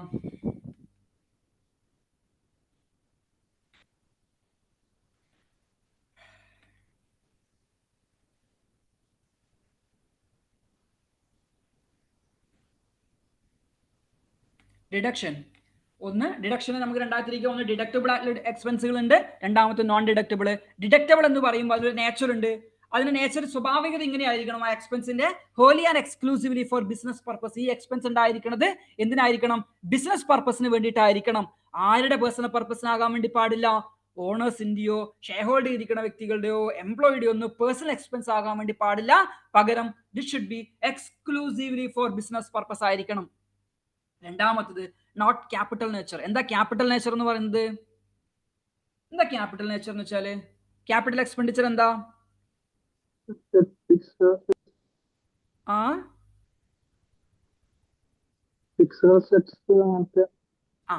ഫിക്സഡ് അസറ്റുകൾ വാങ്ങിക്കുന്ന അല്ലെങ്കിൽ ബാലൻസ് ഷീറ്റിലെ അസറ്റ് ആയിട്ട് കയറി പോകുന്ന കാര്യങ്ങളൊക്കെയാണ് ക്യാപിറ്റൽ എക്സ്പെൻഡിച്ചർ എന്ന് പറഞ്ഞത്. ഇപ്പോൾ ഒരു ഫർണിച്ചർ വാങ്ങിച്ചു, ഇന്റീരിയർ വർക്ക് കാര്യങ്ങൾ ചെയ്യിപ്പിച്ചു, മിഷനറി വാങ്ങിച്ചു, അതൊന്നും നിങ്ങൾക്ക് എന്തല്ല എക്സ്പെൻസ് ആയിട്ട് ക്ലെയിം ചെയ്യാൻ വേണ്ടി പറ്റില്ല. പകരം അവരെ നിങ്ങൾ എന്ത് ചെയ്യണം? ക്യാപിറ്റലൈസ് ചെയ്തിട്ട് ഓവർ ദ ലൈഫ് എത്രയാണോ വരുന്നത് നോക്കിയിട്ട് നമ്മൾ എന്ത് ചെയ്യണം? ഡിപ്രിഷിയേറ്റ് ചെയ്തിട്ട് ഡിപ്രിസിയേഷൻ നിങ്ങൾക്ക് എക്സ്പെൻസ് ആയിട്ട് ക്ലെയിം ചെയ്യാൻ വേണ്ടി പറ്റുമെന്ന് പറഞ്ഞു. അപ്പോൾ പറഞ്ഞത് deduction shall not be allowed for the following expense not incurred for the purpose of the taxable person's business. അതായത് എക്സ്പെൻസ് ഇൻക്വയർ ചെയ്തു, അത് ടാക്സബിൾ പേഴ്സന്റെ ബിസിനസ് ആവശ്യങ്ങൾക്ക് വേണ്ടിയിട്ടല്ല എന്നുണ്ടെങ്കിൽ നിങ്ങൾക്ക് എന്ത് ചെയ്യാൻ വേണ്ടി പറ്റില്ല, അത് പ്രോഫിറ്റ് ലോസ് അക്കൗണ്ടിൽ എക്സ്പെൻസ് ആയിട്ട് കൊണ്ടുവരാൻ കുഴപ്പമില്ല. പക്ഷേ അത് four the purpose of corporate tax computation നിങ്ങൾക്ക് എന്ത് എടുക്കാൻ വേണ്ടി പറ്റില്ല, എക്സ്പെൻസ് ആയിട്ട് ട്രീറ്റ് ചെയ്യാൻ വേണ്ടി പറ്റില്ല. അങ്ങനെ എന്തെങ്കിലും എക്സ്പെൻസ് ആയിട്ട് വന്നിട്ടുണ്ടെന്നുണ്ടെങ്കിൽ that you should add back. നിങ്ങൾ എന്ത് ചെയ്തിരിക്കണം? അതിനെ ആഡ് ബാക്ക് ചെയ്തിരിക്കണം. രണ്ടാമത്തത് ഞാൻ പറഞ്ഞു, ചില ഇൻകം എന്താണ് എക്സംപ്റ്റഡ് ആണെന്ന് പറഞ്ഞു അല്ലെ. ഡിവിഡൻഡ് ഏൺ ചെയ്യുന്നത് അല്ലെങ്കിൽ അതർ മറ്റേ നമുക്ക് പാർട്ടിസിപ്പേഷൻ ഇൻട്രസ്റ്റ് ഉള്ള കമ്പനികളിൽ നിന്ന് നമുക്ക് എന്ത് ചെയ്യുന്നു, അതർ ഇൻകം അല്ലെങ്കിൽ ഡിവിഡൻഡ് ഇൻകം ഒക്കെ കിട്ടുന്നുണ്ട് എന്നുണ്ടെങ്കിൽ നമുക്ക് എന്താണ് അതിന് ടാക്സ് കൊടുക്കേണ്ട ആവശ്യമില്ല, എക്സംപ്റ്റഡ് ആണ്. അങ്ങനെ എക്സംപ്റ്റഡ് ആയിട്ടുള്ള ഇൻകം ഏൺ ചെയ്യാൻ വേണ്ടി നിങ്ങൾക്ക് ഉണ്ടാകുന്ന എക്സ്പെൻസ് ഉണ്ടായിട്ടുണ്ട് എന്നുണ്ടെങ്കിൽ, അതായത് ഇൻകം എന്ന് പറയുന്നത് കോർപ്പറേറ്റ് ടാക്സിന്റെ റൂൾ പ്രകാരം എക്സംപ്റ്റഡ് ആണ്, ടാക്സ് പേ ചെയ്യേണ്ട റിക്വയർമെന്റ് ഇല്ല. അങ്ങനെയാണെങ്കിൽ അതേ ഏൺ ചെയ്യാൻ വേണ്ടിയിട്ട് അല്ലെങ്കിൽ ആ ഒരു ഇൻകം ഏൺ ചെയ്യാൻ വേണ്ടി എനിക്ക് ഉണ്ടാകുന്ന എക്സ്പെൻസ് എന്ന് പറയുന്നത് എന്തായിരിക്കും? അതും കോർപ്പറേറ്റ് ടാക്സിന്റെ ഡിസലൗഡ് കാറ്റഗറിയിൽ വരുന്ന എക്സ്പെൻസ് ആയിരിക്കും. അപ്പോൾ ഇൻകം ടാക്സബിൾ അല്ല എന്നുണ്ടെങ്കിൽ എക്സ്പെൻസ് എന്ത് ചെയ്യാൻ വേണ്ടി പറ്റില്ല, നിങ്ങൾക്ക് ഡിഡക്ഷൻ ആയിട്ട് ക്ലെയിം ചെയ്യാൻ വേണ്ടി പറ്റില്ല. അപ്പോൾ expenditure incurred for deriving exempted income എന്ന് പറയുന്നത് എന്താണ്? നമുക്ക് ഡിസലൗഡ് ആയിട്ട് അല്ലെങ്കിൽ ഡിസലൗഡ് ആയിട്ടുള്ള എക്സ്പെൻസ് ആണെന്ന് പറയാം. അങ്ങനെ എന്തെങ്കിലും പ്രോഫിറ്റ് ലോസ് അക്കൗണ്ടിൽ വന്നിട്ടുണ്ട് എന്നുണ്ടെങ്കിൽ that you should added back to your accounting profit. അടുത്തത് losses not connected with or arising out of the taxable person's business. അതായത് ടാക്സബിൾ പേഴ്സന്റെ ബിസിനസിന്റെ ഭാഗമല്ലാതെ വന്നിരിക്കുന്ന ലോസ് അങ്ങനത്തെ എന്തെങ്കിലുമൊക്കെ ആണെന്നുണ്ടെങ്കിൽ അതും എന്ത് ചെയ്യാൻ വേണ്ടി പറ്റില്ല, നിങ്ങൾക്ക് നിങ്ങളുടെ പ്രിയാണ്ടുള്ള പ്രോഫിറ്റ് ലോസ് അക്കൗണ്ടിലേക്ക് എടുക്കാൻ വേണ്ടിയിട്ട് പറ്റില്ല. അപ്പോൾ ഡിഡക്റ്റബിളിന്റെ നേച്ചർ എന്ന് പറയുന്നത് സിമ്പിൾ ആയിട്ട് പറയുകയാണെന്നുണ്ടെങ്കിൽ ഒന്ന് എക്സംപ്റ്റഡ് ഇൻകം ജനറേറ്റ് ചെയ്യാൻ വേണ്ടി ആകാൻ വേണ്ടി പാടില്ല. നിങ്ങൾ ലോസ് ഒക്കെ വന്നിട്ടുണ്ടെന്നുണ്ടെങ്കിൽ ടാക്സബിൾ പേഴ്സന്റെ ബിസിനസിന്റെ കണക്റ്റഡ് ആയിരിക്കണം. ടാക്സബിൾ പേഴ്സന്റെ ബിസിനസിന്റെ പെർവ്യൂവിന് പുറത്ത് പോകാത്താകാൻ വേണ്ടി പാടില്ല. പിന്നെന്താണ്? എക്സ്ക്ലൂസീവ്ലി ഫോർ ബിസിനസ് നേച്ചർ ആയിരിക്കണം, ക്യാപിറ്റൽ നേച്ചർ ആകാൻ വേണ്ടി പാടില്ല. അപ്പോൾ ഈ ഒരു പൊരുൾ മനസ്സിൽ വെച്ചിട്ട് വേണം നിങ്ങൾ എന്ത് ചെയ്യാൻ വേണ്ടിയിട്ട് നിങ്ങളുടെ ബുക്സ് ഓഫ് അക്കൗണ്ട്സ് നിങ്ങൾ പ്രിപ്പയർ ചെയ്യാൻ വേണ്ടിയിട്ട്. റെഗുലർ ബാച്ചിലെ സ്റ്റുഡൻസിനോട് ഞാൻ എടുത്തു പറയേണ്ട ആവശ്യമില്ല. എൻഡ് അപ്പിൽ നമ്മൾ ഈ കാര്യങ്ങളൊക്കെ ഡിസ്കസ് ചെയ്താണ്. നല്ലൊരു മണിക്കൂർ, ഒരു 4-5-6 മണിക്കൂർ 7 മണിക്കൂർ നമ്മൾ ഇതിന് വേണ്ടിയിട്ട് സ്പെൻഡ് ചെയ്താണ്. ബട്ട് ക്രാഷ് ബാച്ചിലെ കുട്ടികളെ സംബന്ധിച്ചിടത്തോളം നിങ്ങൾ ചിലപ്പോൾ കേട്ടിട്ടുണ്ടാവില്ല. കേട്ടിട്ടുണ്ട് എന്നുണ്ടെങ്കിലും നിങ്ങൾ എന്ത് ചെയ്യുക, ഇങ്ങനെ ഒരു പരിപാടി ഉണ്ട് എന്നുള്ള കാര്യങ്ങൾ എന്ത് ചെയ്യണം, മനസ്സിലാക്കി വെക്കാൻ വേണ്ടിയിട്ട് ശ്രമിക്കുക. ദെൻ ചില എക്സ്പെൻസുകളെ അവരെന്ത് ചെയ്യുന്നുണ്ട്, FTA റൂൾ പ്രകാരം നോൺ ഡിഡക്റ്റബിൾ ആണ് എന്ന് പറയുന്നുണ്ട്. നോൺ ഡിഡക്റ്റബിൾ എന്ന് വെച്ചാൽ നിങ്ങൾ എക്സ്പെൻസുകളെ കുറിച്ച് ചിന്തിക്കുകയേ വേണ്ട. നിങ്ങൾ ഇൻക്വയർ ചെയ്തിട്ടുണ്ട് എന്നുണ്ടെങ്കിൽ എന്താണ്, നിങ്ങൾക്ക് ഡിഡക്ഷൻ നിങ്ങൾ തരാൻ വേണ്ടി പോകുന്നില്ല. നിങ്ങൾ പ്രോഫിറ്റ് ആൻഡ് ലോസ് അക്കൗണ്ടിൽ നിങ്ങൾ ടാക്സബിൾ ഇൻകം കമ്പ്യൂട്ട് ചെയ്യുന്ന സമയത്ത് ഇതിന് എന്തെടുക്കരുത്, ഇതിനെ ഇൻകം ആയിട്ട് എക്സ്പെൻസ് ആയിട്ട് നിങ്ങൾ ക്ലെയിം ചെയ്യാൻ വേണ്ടി പാടില്ല എന്ന് പറഞ്ഞു. ഒന്നാമത്തെ case donation, grant or gift made to an entity that is not a qualifying public benefit entity. എന്താ നമ്മളൊരു ക്വാളിഫൈങ് പബ്ലിക് ബെനിഫിറ്റ് എൻറ്റിറ്റി എന്ന് വെച്ചാൽ നമ്മൾ ചില എൻറ്റിറ്റികളെ കോർപ്പറേറ്റ് ടാക്സിന്റെ റൂൾ പ്രകാരം ഈ പറയുന്ന ഗിഫ്റ്റ് ഡൊണേഷൻസ് ഒക്കെ റിസീവ് ചെയ്തിട്ട് കൊടുക്കാൻ വേണ്ടി ലിസ്റ്റ് ഔട്ട് ചെയ്ത് വെച്ചിട്ടുണ്ട്. അതായത് ചില എൻറ്റിറ്റികൾക്ക് ഇതിന്റെ പെർമിഷൻ ലൈസൻസ് ഒക്കെ കൊടുത്തിട്ട് വെച്ചിട്ടുണ്ട്. അങ്ങനെയുള്ള എൻറ്റിറ്റികൾക്ക് കൊടുക്കുന്ന ഡൊണേഷൻസ് അല്ലെങ്കിൽ ഗിഫ്റ്റ് അല്ലെങ്കിൽ ഗ്രാൻഡുകൾ മാത്രമേ എന്തെടുക്കാൻ വേണ്ടി പറ്റുള്ളൂ, നമ്മൾക്ക് കോർപ്പറേറ്റ് ടാക്സിന്റെ ബെനിഫിറ്റ് കോർപ്പറേറ്റ് ടാക്സ് കമ്പ്യൂട്ട് ചെയ്യുന്ന സമയത്ത് എക്സ്പെൻസ് ആയിട്ട് എടുക്കാൻ വേണ്ടി പറ്റുള്ളൂ. ഇനിയല്ല ഞാൻ ഒരു ചാരിറ്റബിൾ ട്രസ്റ്റ് എന്ത് ചെയ്യുന്നു, ഇവിടെയുള്ള അല്ലെങ്കിൽ ഇന്ത്യയിലുള്ള ഇന്ത്യയിൽ എവിടെയാണെങ്കിലും ചാരിറ്റബിൾ ട്രസ്റ്റ് ഞാൻ എന്ത് ചെയ്യുന്നു, ഡൊണേഷൻ കൊടുക്കാമെന്ന് കരുതുക. ഞാൻ ഡൊണേഷൻ കൊടുത്തു ഒരു ട്രീറ്റ്മെന്റിന് വേണ്ടിയിട്ടാണ് ഡൊണേഷൻ കൊടുത്തു. ആ ഡൊണേഷൻ കൊടുത്തിരിക്കുന്നത് UAE നിയമപ്രകാരം ക്വാളിഫൈങ് പബ്ലിക് ബെനിഫിറ്റ് എൻറ്റിറ്റി അല്ല. അങ്ങനെയാണെന്നുണ്ടെങ്കിൽ whatever donation that we have given അല്ലെങ്കിൽ gift we have given, grant we have given, എന്ത് ചെയ്യണം, നിങ്ങളെ കോർപ്പറേറ്റ് ടാക്സ് കമ്പ്യൂട്ട് ചെയ്യുന്ന സമയത്ത് എന്ത് ചെയ്യണം, ആഡ് ബാക്ക് ചെയ്തിരിക്കണം. ആ ഒരു എക്സ്പെൻസിനെ നിങ്ങൾക്ക് എന്ത് ചെയ്യാൻ വേണ്ടി പറ്റില്ല, പ്രോഫിറ്റ് ലോസ് അക്കൗണ്ടിൽ എക്സ്പെൻസ് ആയിട്ട് കൊണ്ടുവരാൻ വേണ്ടിയിട്ട് പറ്റില്ല. അപ്പോൾ ക്വാളിഫൈങ് പബ്ലിക് ബെനിഫിറ്റ് എൻറ്റിറ്റിയുടെ കൊടുത്തിയാണെന്നുണ്ടെങ്കിൽ ഓക്കെയാണ്. എല്ലാന്നുണ്ടെങ്കിൽ നിങ്ങൾ എന്ത് ചെയ്തിരിക്കണം, ഇതിനെ ആഡ് ബാക്ക് ചെയ്തിരിക്കണം. ക്ലിയർ ആണോ? ഹലോ ഹലോ ഹലോ, ക്ലിയർ ആണോ? നിങ്ങൾ എന്താ ഇങ്ങനെ ഒച്ചയും ബഹളൊന്നും ഇല്ലാത്തത്? സംസാരിച്ചോളി. ക്ലിയർ ആണ് എന്ന് 2-3 ആൾ മെസ്സേജ് അയച്ചിട്ടുണ്ട്.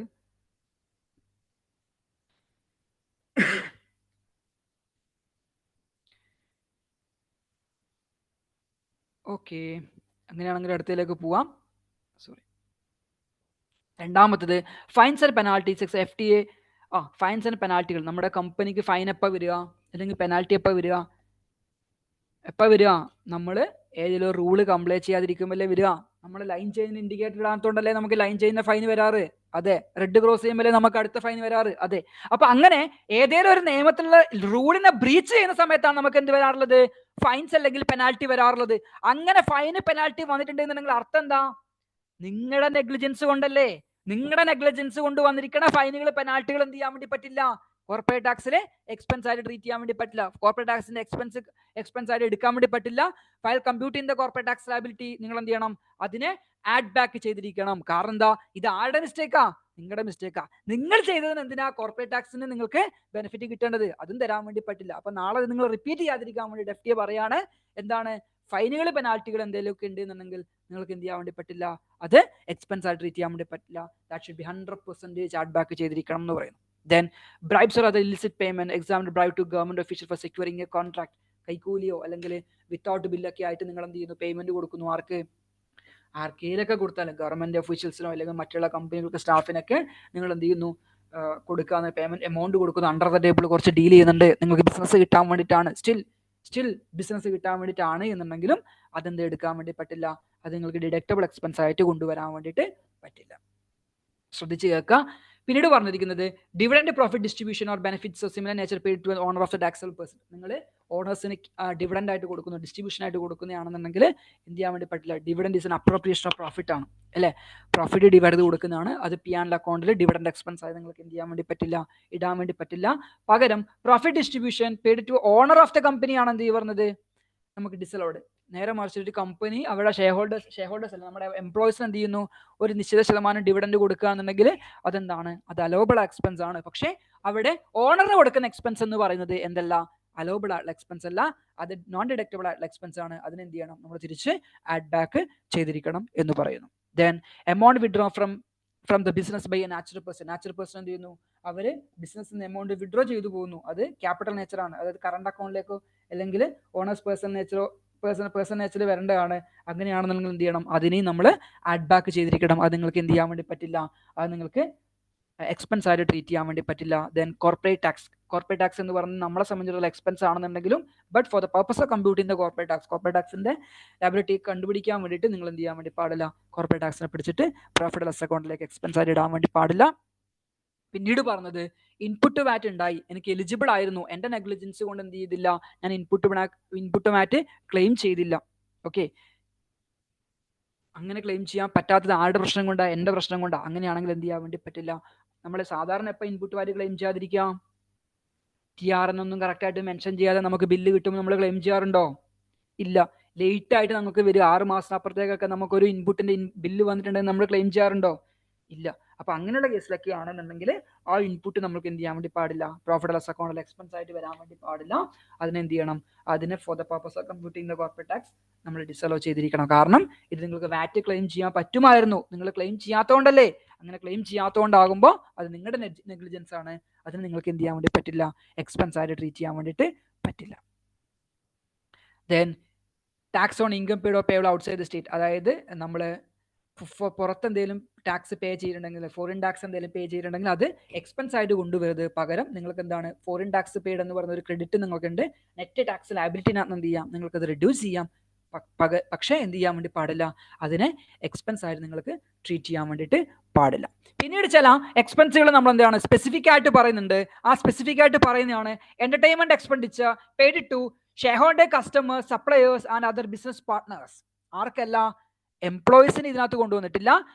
എംപ്ലോയി ഒഴികെയുള്ള ബാക്കിയുള്ള ഈ പറഞ്ഞ ഷെയർ ഹോൾഡേഴ്സിന്, കസ്റ്റമേഴ്സ്, സപ്ലയേഴ്സിന് അല്ലെങ്കിൽ ബിസിനസ് പാർട്ട്നേഴ്സിന് വേണ്ടി നിങ്ങൾ മീൽസോ അക്കോമഡേഷനോ ട്രാൻസ്പോർട്ടേഷനോ അഡ്മിഷൻ ഫീസോ ഫെസിലിറ്റീസ് എക്യുപ്മെന്റ് യൂസ്ഡോ അല്ലെങ്കിൽ എങ്ങനെയുള്ള എന്തെങ്കിലുമൊക്കെ എമൗണ്ട് നിങ്ങൾ പ്രൊവൈഡ് ചെയ്തിട്ടുണ്ട് എന്നുണ്ടെങ്കിൽ അതിന് ഏത് ഡെഫിനിഷനകത്ത് വരും, എന്റർടൈൻമെന്റ് എക്സ്പെൻഡിച്ചർ എന്ന ഡെഫിനിഷനകത്ത് വരും. അങ്ങനെയാണെന്നുണ്ടെങ്കിൽ 50% ഓഫ് ദി എന്റർടൈൻമെന്റ് എക്സ്പെൻഡിച്ചർ മാത്രമേ നിങ്ങൾക്ക് എന്ത് ചെയ്യാൻ വേണ്ടി പറ്റുള്ളൂ, എക്സ്പെൻസ് ആയിട്ട് ട്രീറ്റ് ചെയ്യാൻ വേണ്ടി പറ്റുള്ളൂ. എത്ര ശതമാനം നിങ്ങൾക്ക് എക്സ്പെൻസ് ആയിട്ട് എടുക്കാൻ വേണ്ടി പറ്റുള്ളൂ? 50. ബാലൻസ് 50% നമ്മൾ എന്ത് ചെയ്യേണ്ടി വരും, ബാലൻസ് 50% നമ്മൾ ആഡ് ബാക്ക് ചെയ്തിരിക്കണം. നിങ്ങൾക്ക് പ്രോഫിറ്റ് ലോസ് അക്കൗണ്ട് എക്സ്പെൻസ് ആയിട്ട് നിങ്ങൾക്ക് ട്രീറ്റ് ചെയ്യാൻ വേണ്ടി പറ്റില്ല എന്ന് പറയുന്നു. നേരെ മറിച്ചിട്ട് ഈ പറയുന്ന എന്റർടൈൻമെന്റ് എക്സ്പെൻഡിച്ചർ നിങ്ങൾ സ്പെൻഡ് ചെയ്തിരിക്കണം നിങ്ങളുടെ എംപ്ലോയിക്ക് വേണ്ടിയിട്ടാണെന്ന് കരുതുക. ആർക്ക് വേണ്ടിയിട്ടാ, നിങ്ങളുടെ എംപ്ലോയിക്ക് വേണ്ടി നിങ്ങൾ സ്പെൻഡ് ചെയ്തു. അങ്ങനെയാണെങ്കിലോ അതിനെ ക്ലെയിം ചെയ്യാൻ വേണ്ടി പറ്റുമോ? 100% നമുക്ക് എന്ത് ചെയ്യാൻ വേണ്ടി പറ്റും, ക്ലെയിം ചെയ്യാൻ വേണ്ടിയിട്ട് പറ്റും. ദെൻ പിന്നെ ഒരു ഇൻട്രസ്റ്റ് ലിമിറ്റേഷൻ റൂൾ എന്ന് പറയുന്നുണ്ട്. ഇത് ആപ്ലിക്കബിൾ അല്ല ബാങ്കിന്, ഫിനാൻഷ്യൽ ഇൻസ്റ്റിറ്റ്യൂഷൻ, ബാങ്കും ഇൻഷുറൻസ് കമ്പനിക്കും ഇത് ആപ്ലിക്കബിൾ അല്ല. ഈ പറയുന്നത് നെറ്റ് ഇൻട്രസ്റ്റ് എക്സ്പെൻഡിച്ചർ 12 മില്യന് മുകളിലോട്ട് എക്സീഡ് ചെയ്തിട്ടുണ്ട് എന്നുണ്ടെങ്കിൽ കമ്പനിയുടെ earnings before interest tax EBITDA എന്ന് പറയും. Earnings before interest tax depreciation amortisation compute ചെയ്യുക 30% ഓഫ് EBITDA അല്ലെങ്കിൽ 12 മില്യൺ വിച്ച് അവർ ഹയർ എടുത്തിട്ട് വേണം എന്ത് ചെയ്യാൻ വേണ്ടിയിട്ട്, ഈ പറയണ ഇൻട്രസ്റ്റ് എക്സ്പെൻസ് ചെയ്യാൻ വേണ്ടിയിട്ട്. ഇത് ഇത്ര മാത്രമേ പറഞ്ഞുള്ളൂ മക്കളെ. നിങ്ങളുടെ പ്രോഫിറ്റ് ലോസ് അക്കൗണ്ടിനകത്ത് 12 മില്യൺ ഒരു വർഷം 12 മില്യൺ എന്ത് വരുന്നുണ്ട്, ഇൻട്രസ്റ്റ് എക്സ്പെൻഡിച്ചർ വരുന്നുണ്ട് എന്നുണ്ടെങ്കിൽ നിങ്ങൾ എന്ത് ചെയ്യണം, ജനറൽ ഇൻട്രസ്റ്റ് ഡിഡക്ഷൻ റൂളും അല്ലെങ്കിൽ സ്പെസിഫിക് ഇൻട്രസ്റ്റ് ഡിഡക്ഷൻ റൂളും എന്ത് ചെയ്യണം, നിങ്ങൾ ഫോളോ ചെയ്യേണ്ടതാണ്. അതിന് താഴെ വരുന്ന കേസിലാണെങ്കിൽ നിങ്ങൾക്ക് അതൊന്നും ബാധിക്കുന്ന ഘടകമല്ല. പക്ഷേ ഈ ഇൻട്രസ്റ്റ് എന്ന് പറയുന്നത് ചാർജ് ചെയ്തിരിക്കുന്നത് നമ്മുടെ തേർഡ് പേഴ്സൺ അല്ല എന്നുണ്ടെങ്കിൽ നിങ്ങളുടെ റിലേറ്റഡ് പാർട്ടി കമ്പനിയോ നിങ്ങളുടെ ഡയറക്ടറിനെ എടുത്തിരിക്കുന്ന ലോണിലോ അല്ലെങ്കിൽ നിങ്ങളുടെ കമ്പനിയുടെ പാർട്ട്ണർ കോൺട്രിബ്യൂട്ട് ചെയ്യുന്ന ക്യാപിറ്റലിനെ അഗേൻസ്റ്റുള്ള ലോണൊക്കെ ആണെന്നുണ്ടെങ്കിൽ where you have to go for transfer pricing. Related party transactions ആണെന്നുണ്ടെങ്കിൽ ട്രാൻസ്ഫർ പ്രൈസിങ് റൂൾ പ്രകാരമായിരിക്കണം നിങ്ങൾ എന്ത് ചെയ്യേണ്ടത്, ഈ പറയണ ഇൻട്രസ്റ്റ് എക്സ്പെൻഡിച്ചർ ഒക്കെ നിങ്ങൾ കമ്പ്യൂട്ട് ചെയ്യണമെന്ന് പറയുന്നു. അപ്പോൾ ഇൻട്രസ്റ്റ് എക്സ്പെൻസിന് മുകളിൽ നിങ്ങൾക്ക് എന്തുണ്ട്, ഒരു പിടുത്തമുണ്ട്. ബാക്കി എല്ലാ എക്സ്പെൻസും നിങ്ങൾക്ക് എന്ത് ചെയ്യാൻ വേണ്ടി പറ്റും, നിങ്ങൾക്ക് ക്ലെയിം ചെയ്യാൻ വേണ്ടി പറ്റും. P&L അക്കൗണ്ടിൽ എക്സ്പെൻസ് ആയി നിങ്ങൾക്ക് ക്ലെയിം ചെയ്യാൻ വേണ്ടി പറ്റും.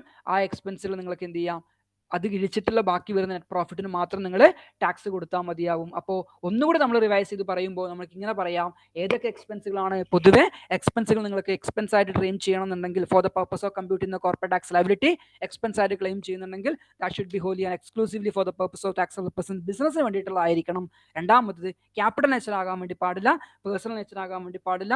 എന്താണ്, എക്സംപ്റ്റഡ് ഇൻകം ജനറേറ്റ് ചെയ്യാൻ വേണ്ടിയിട്ട് ആകാൻ വേണ്ടി പാടില്ല എന്ന് പറയുന്നു. നോൺ ഡിഡക്റ്റബിളിനകത്ത് ഈ പറയുന്ന donation, grand, gift other than qualifying public benefit entity, finds, penalty, bribes and illicit payment, dividend and profit distribution, amount withdrawn by the person, natural person, corporate tax, input amounts which was recoverable, then tax paid on foreign jurisdiction നമ്മൾ പേ ചെയ്തിരിക്കുന്ന ടാക്സുകളൊന്നും നമുക്ക് എന്ത് ചെയ്യാൻ പറ്റില്ല, ഈ പറയുന്ന expense ആയിട്ട് കൊണ്ടുവരാൻ വേണ്ടി പറ്റില്ല. എന്റർടൈൻമെന്റ് എക്സ്പെൻഡിച്ചറിന് പറഞ്ഞു given to shareholders, business partners, suppliers, customers ഒക്കെ ആണെന്നുണ്ടെങ്കിൽ അതിന് 50% മാത്രമേ നമുക്ക് എന്ത് ചെയ്യാൻ വേണ്ടി പറ്റൂ, നമുക്ക് എക്സ്പെൻസ് ആയിട്ട് ക്ലെയിം ചെയ്യാൻ വേണ്ടി പറ്റുള്ളൂ. ബാക്കി 50% എന്ത് ചെയ്യണം, നമ്മൾ ആഡ് ബാക്ക് ചെയ്തിരിക്കണം എന്ന് പറഞ്ഞു. അപ്പൊ ഇതാണ് ഡിഡക്റ്റബിൾ ആയിട്ടുള്ള എക്സ്പെൻസിന്റെ ഒരു കാറ്റഗറി എന്ന് പറയുന്നത്. അപ്പൊ നിങ്ങളുടെ കമ്പനിയിൽ നിങ്ങളുടെ ഈ വരുന്ന 30 സെപ്റ്റംബറിൽ കോർപ്പറേറ്റ് ടാക്സിന് റിട്ടേൺ ഫയൽ ചെയ്യാൻ വേണ്ടി പോകുന്ന സമയത്ത് നിങ്ങളുടെ P&L അക്കൗണ്ടിനകത്ത് ഈ പറയുന്ന സാധനങ്ങൾ ഏതെങ്കിലും കയറി വന്നിട്ടുണ്ട് എന്നുണ്ടെങ്കിൽ മക്കളെ ഒന്ന് ശ്രദ്ധിച്ചു വെക്കണം. എന്നിട്ട് മാത്രമേ എന്ത് ചെയ്യാൻ വേണ്ടി പാടുള്ളൂ, അതായത് ലെഡ്ജർ സ്കൂട്ടർ നടത്തിയിട്ട് മാത്രമേ നമ്മൾ എന്ത് ചെയ്യാൻ വേണ്ടി പാടുള്ളൂ? ഈ പറയണ കോർപ്പറേറ്റ് ടാക്സ് ലയബിലിറ്റി കമ്പ്യൂട്ട് ചെയ്യാൻ വേണ്ടി പാടുള്ളൂ. പിന്നീട് വരുന്നു എക്സംപ്റ്റഡ് ഇൻകം. വാറ്റിന്റെ കേസിലെ വാറ്റിൽ നമ്മളിപ്പോ ഇൻപുട്ട് എടുത്ത എമൗണ്ട് അതൊന്ന് ക്ലിയർ ആക്കും. അതായത് ഇൻപുട്ട് എടുത്ത എമൗണ്ട് നമുക്ക് ക്ലെയിം ചെയ്യാൻ പാടില്ല എന്നാണോ? അത് ഇൻപുട്ട് എടുക്കാൻ വിട്ടുപോയ എമൗണ്ട് നോർമലി നമുക്ക് എന്ത് ചെയ്യാൻ വേണ്ടി പറ്റും? ടാക്സബിൾ പേഴ്സന്റെ ബിസിനസ് വേണ്ടി ഉണ്ടായിരിക്കുന്ന എല്ലാ ഇൻപുട്ടുകളും നമുക്ക് എന്ത് ചെയ്യാൻ വേണ്ടി പറ്റും? ക്ലെയിം ചെയ്യാൻ വേണ്ടി പറ്റില്ലേ? യെസ്, ക്ലെയിം ചെയ്യാൻ വേണ്ടി പറ്റും. അപ്പോൾ ഈ ക്ലെയിം ചെയ്യാൻ ഇപ്പൊ ഞാനൊരു അസറ്റ് വാങ്ങിച്ചു, ഒരു ബിൽഡിംഗ് വേണ്ടി, ഒരു ബിൽഡിംഗ് വേണ്ട, ഞാനൊരു ഫർണിച്ചർ വാങ്ങിച്ചു എന്ന് കരുതാം. ഓക്കെ, ആ 10,000 ദിർഹംസ് ആയിരുന്നു ഫർണിച്ചറിന്റെ വാല്യൂ. 500 ദിർഹംസ് അതിന് വാറ്റ് വരുന്നുണ്ട്. ഈ ഫർണിച്ചറിന്റെ ബില്ല് തന്ന സമയത്ത് എനിക്ക് എന്ത് വന്നില്ല? എനിക്ക് ടാക്സ് ഇൻവോയ്സ് തന്നു, പക്ഷെ അതിനകത്ത് എന്റെ TR നമ്പർ ഒന്നും ഇല്ല. ഞാൻ അയാളോട് റിപ്പീറ്റേറ്റീവ് ആയിട്ട് ചോദിച്ചു, TR നമ്പർ മെൻഷൻ ചെയ്ത് തരാൻ വേണ്ടി പറഞ്ഞു. അയാൾ എന്ത് ചെയ്തില്ല? TR നമ്പർ മെൻഷൻ ചെയ്ത് തന്നില്ല. അപ്പൊ സേഫ് സൈഡ് ചെയ്യാൻ വേണ്ടി ഞാൻ എന്ത് ചെയ്തു? ഞാൻ ഈ പറയണ 500 ദിർഹംസ് നമ്മൾ ഇൻപുട്ട് ക്ലെയിം ചെയ്തില്ല. നിയമത്തിന്റെ കണ്ണിൽ നിനക്ക് ക്ലെയിം ചെയ്യാൻ പാടില്ലായിരുന്നല്ലോ, ഓക്കെ ആയിരുന്നല്ലോ വാറ്റിന്റെ റൂൾ പ്രകാരം. ഇൻപുട്ട് എടുക്കാമായിരുന്നു, ക്ലെയിം ചെയ്യാൻ പറ്റുമായിരുന്നു. പക്ഷെ ഞാൻ സേഫ് ഗാർഡ് ചെയ്യാൻ വേണ്ടി ഞാൻ എന്ത് ചെയ്തില്ല? എന്റെ സപ്ലൈയുടെ കയ്യിൽ അല്ലെങ്കിൽ നമ്മുടെ മിസ്റ്റേക്ക് കൊണ്ട് അതിൽ TR നമ്പർ മെൻഷൻ ചെയ്യാൻ വേണ്ടി പറ്റിയില്ല. അതുകൊണ്ട് ഞാൻ എന്ത് ചെയ്തില്ല? ഇതിനെ ക്ലെയിം ചെയ്തില്ല. ഈ ക്ലെയിം ചെയ്യാതിരിക്കുന്ന എക്സ്പെൻസ് ഓട്ടോമാറ്റിക് ആയിട്ട് എവിടേക്ക് പോകും? ഈ ഒരു കേസിലാണെങ്കിൽ, അസറ്റ് വാങ്ങിച്ച കേസിലാണെങ്കിൽ ഇത് അസറ്റിലേക്ക് പോകും, പോകില്ലേ? ഫിക്സഡ് അസറ്റിലേക്ക് പോകില്ലേ? ക്യാപിറ്റലൈസ് ചെയ്യില്ലേ? നേരെ മറിച്ചിട്ട് ഇത് വേറൊരു എക്സ്പെൻസ് ആണെന്ന് കരുതുക, ഞാനൊരു റെന്റ് കൊടുത്തതിനാണെന്ന് കരുതുക. അങ്ങനെയാണെങ്കിൽ ഈ 10,000 രൂപ എന്റെ റെന്റ് എക്സ്പെൻസിലേക്ക് ഡെബിറ്റ് ചെയ്യും. 10,500 രൂപ ഞാൻ റെന്റ് എക്സ്പെൻസിലേക്ക് ഡെബിറ്റ് ചെയ്യില്ലേ? അങ്ങനെ ഡെബിറ്റ് ചെയ്യുമ്പോൾ എന്താണ്? ഓൾറെഡി FTA പറഞ്ഞിട്ടുണ്ടായി 500 ദിർഹംസ് എന്ന് പറഞ്ഞത് കൊമേഴ്ഷ്യൽ ബിൽഡിംഗിന്റെ ഒക്കെ ആണെന്നുണ്ടെങ്കിൽ, ബിസിനസ് പർപ്പസ് ആണെങ്കിൽ ഈ 500 ദിർഹംസ് നിങ്ങൾക്ക് ക്ലെയിമബിൾ ഇൻപുട്ട് ആയിരുന്നല്ലോ, എടുക്കാൻ പറ്റും, അലോ ചെയ്തിരിക്കുന്ന ഇൻപുട്ട് ആയിരുന്നു. പക്ഷെ നമ്മൾ എന്ത് ചെയ്തില്ല? എടുത്തില്ല. ആരുടെ മിസ്റ്റേക്കാ?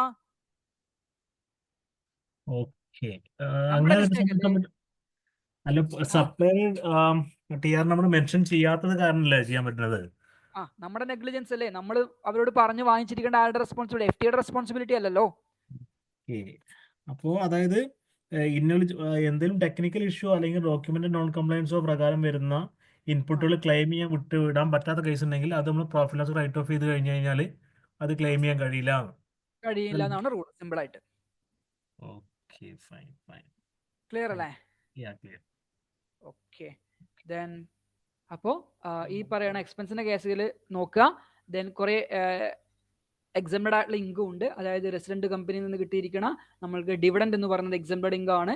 പാർട്ടിസിപ്പേഷൻ എക്സംഷൻ എന്ന് വെച്ചാൽ മിനിമം 15% മുകളിൽ 25% സംതിങ് നമ്മൾ ഷെയർ ഹോൾഡ് ചെയ്യുന്ന സമയത്ത് നമുക്ക് കിട്ടിയിരിക്കുന്ന ബെനിഫിറ്റ് എന്ന് പറഞ്ഞാൽ നിങ്ങൾ എന്താണ്, അങ്ങനെയുള്ള കമ്പനികൾ നിങ്ങൾക്ക് ഡിവിഡൻഡ് റിസീവ് ചെയ്യാന്നുണ്ടെങ്കിൽ നമ്മൾ എന്താണ്, ആ ഒരു ഡിവിഡൻഡ് എക്സംപ്റ്റഡ് ആണെന്ന് പറയുന്നു. അതും ഇതുപോലെ തന്നെയാണ്. നമ്മുടെ foreign judicial person with participation exemption, foreign judicial without participation taxable ആണ്. അതായത് ഈ പറയണ കമ്പനി, ലോക്കൽ കമ്പനീന്റെ കയ്യിൽ നിന്ന് നമ്മൾ എന്ത് ചെയ്യുന്നു? ഡിവിഡൻഡ് കിട്ടുന്നു. അത് ഓൾറെഡി ടാക്സ് പേ ചെയ്തല്ലേ നമുക്ക് ഡിവിഡൻഡ് തരിക. അങ്ങനെയാണെങ്കിൽ അങ്ങനെ കിട്ടുന്ന ഡിവിഡൻഡ് എന്താണ്? നിങ്ങൾക്ക് എക്സംപ്റ്റഡ് ഇൻകം ആണ്. അതിന് നിങ്ങൾ എന്ത് ചെയ്യേണ്ട ആവശ്യമില്ല? ടാക്സ് പേ ചെയ്യേണ്ട ആവശ്യമില്ല. എക്സാമ്പിൾ പറഞ്ഞുതരാം. A എന്ന് പറയുന്ന കമ്പനി, B എന്ന് പറയുന്ന കമ്പനി ഉണ്ട്. അതിൽ A എന്ന് പറയുന്ന കമ്പനി എന്ത് ചെയ്യുന്നു? അവരുടെ നെറ്റ് പ്രോഫിറ്റ്, കോർപ്പറേറ്റ് ടാക്സ് ഒക്കെ കമ്പ്യൂട്ട് ചെയ്തതിനു ശേഷം ഡിവിഡൻഡ് എന്ത് ചെയ്യുന്നു? അവര് B എന്ന് പറഞ്ഞ കമ്പനിക്ക് ഒരു ഡിവിഡൻഡ് ഡിസ്ട്രിബ്യൂട്ട് ചെയ്യുന്നു. ഷെയർ ഹോൾഡിംഗ് ഉള്ളത് കൊണ്ടാണ് ഡിവിഡൻഡ് ഡിസ്ട്രിബ്യൂട്ട് ചെയ്യുന്നത്. അങ്ങനെ ഡിവിഡൻഡ് ഡിസ്ട്രിബ്യൂട്ട് ചെയ്യുകയാണെന്നുണ്ടെങ്കിൽ B എന്ന കമ്പനിയുടെ P&L അക്കൗണ്ടിനകത്തേക്ക് എന്ത് വരും? ഇത് അതർ ഇൻകം ആയിട്ട് കയറി വരും. ഡിവിഡൻഡ് റിസീവ്ഡ് ഫ്രം A എന്ന് പറഞ്ഞ അതർ ഇൻകം ആയിട്ട് വരും. Four the purpose of computing B's taxable profit compute ചെയ്യുന്ന സമയത്ത് നമ്മൾക്ക് എന്തെടുക്കേണ്ട ആവശ്യമില്ല? ഈ കിട്ടിയിരിക്കുന്ന ഡിവിഡൻഡ് ഇൻകത്തിന് നമ്മൾ എന്ത് ചെയ്യേണ്ട ആവശ്യമില്ല? ടാക്സ് കൊടുക്കേണ്ട ആവശ്യമില്ല. കാരണം എന്തുകൊണ്ടാ വെച്ചാൽ ഓൾറെഡി നോർമൽ റെസിഡന്റ് പേഴ്സൺ ആയതുകൊണ്ട് തന്നെ അവർ ഓൾറെഡി കോർപ്പറേറ്റ് ടാക്സ് എന്ത് ചെയ്തിട്ടുണ്ടാകും?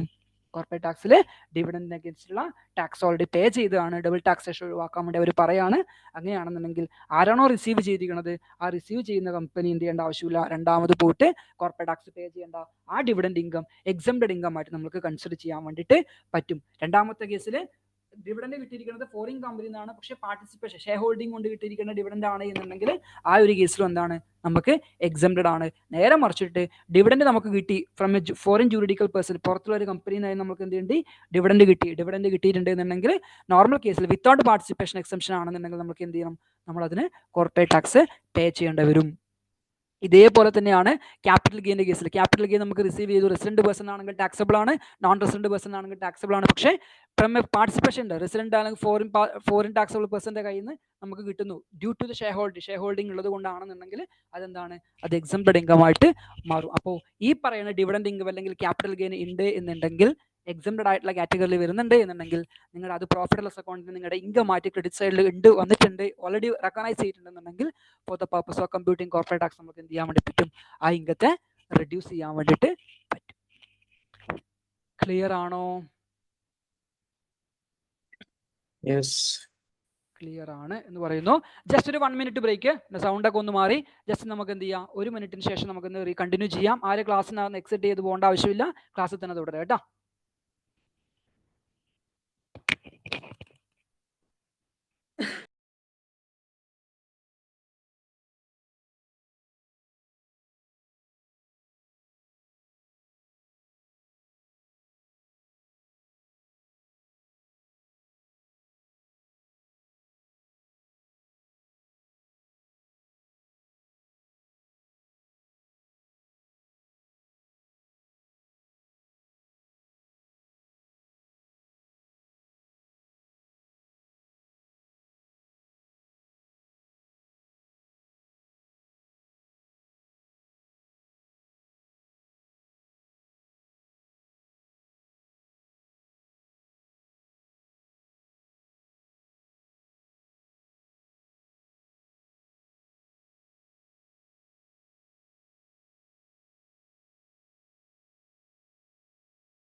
ഓക്കെ, നമുക്ക് കണ്ടിന്യൂ ചെയ്യാം.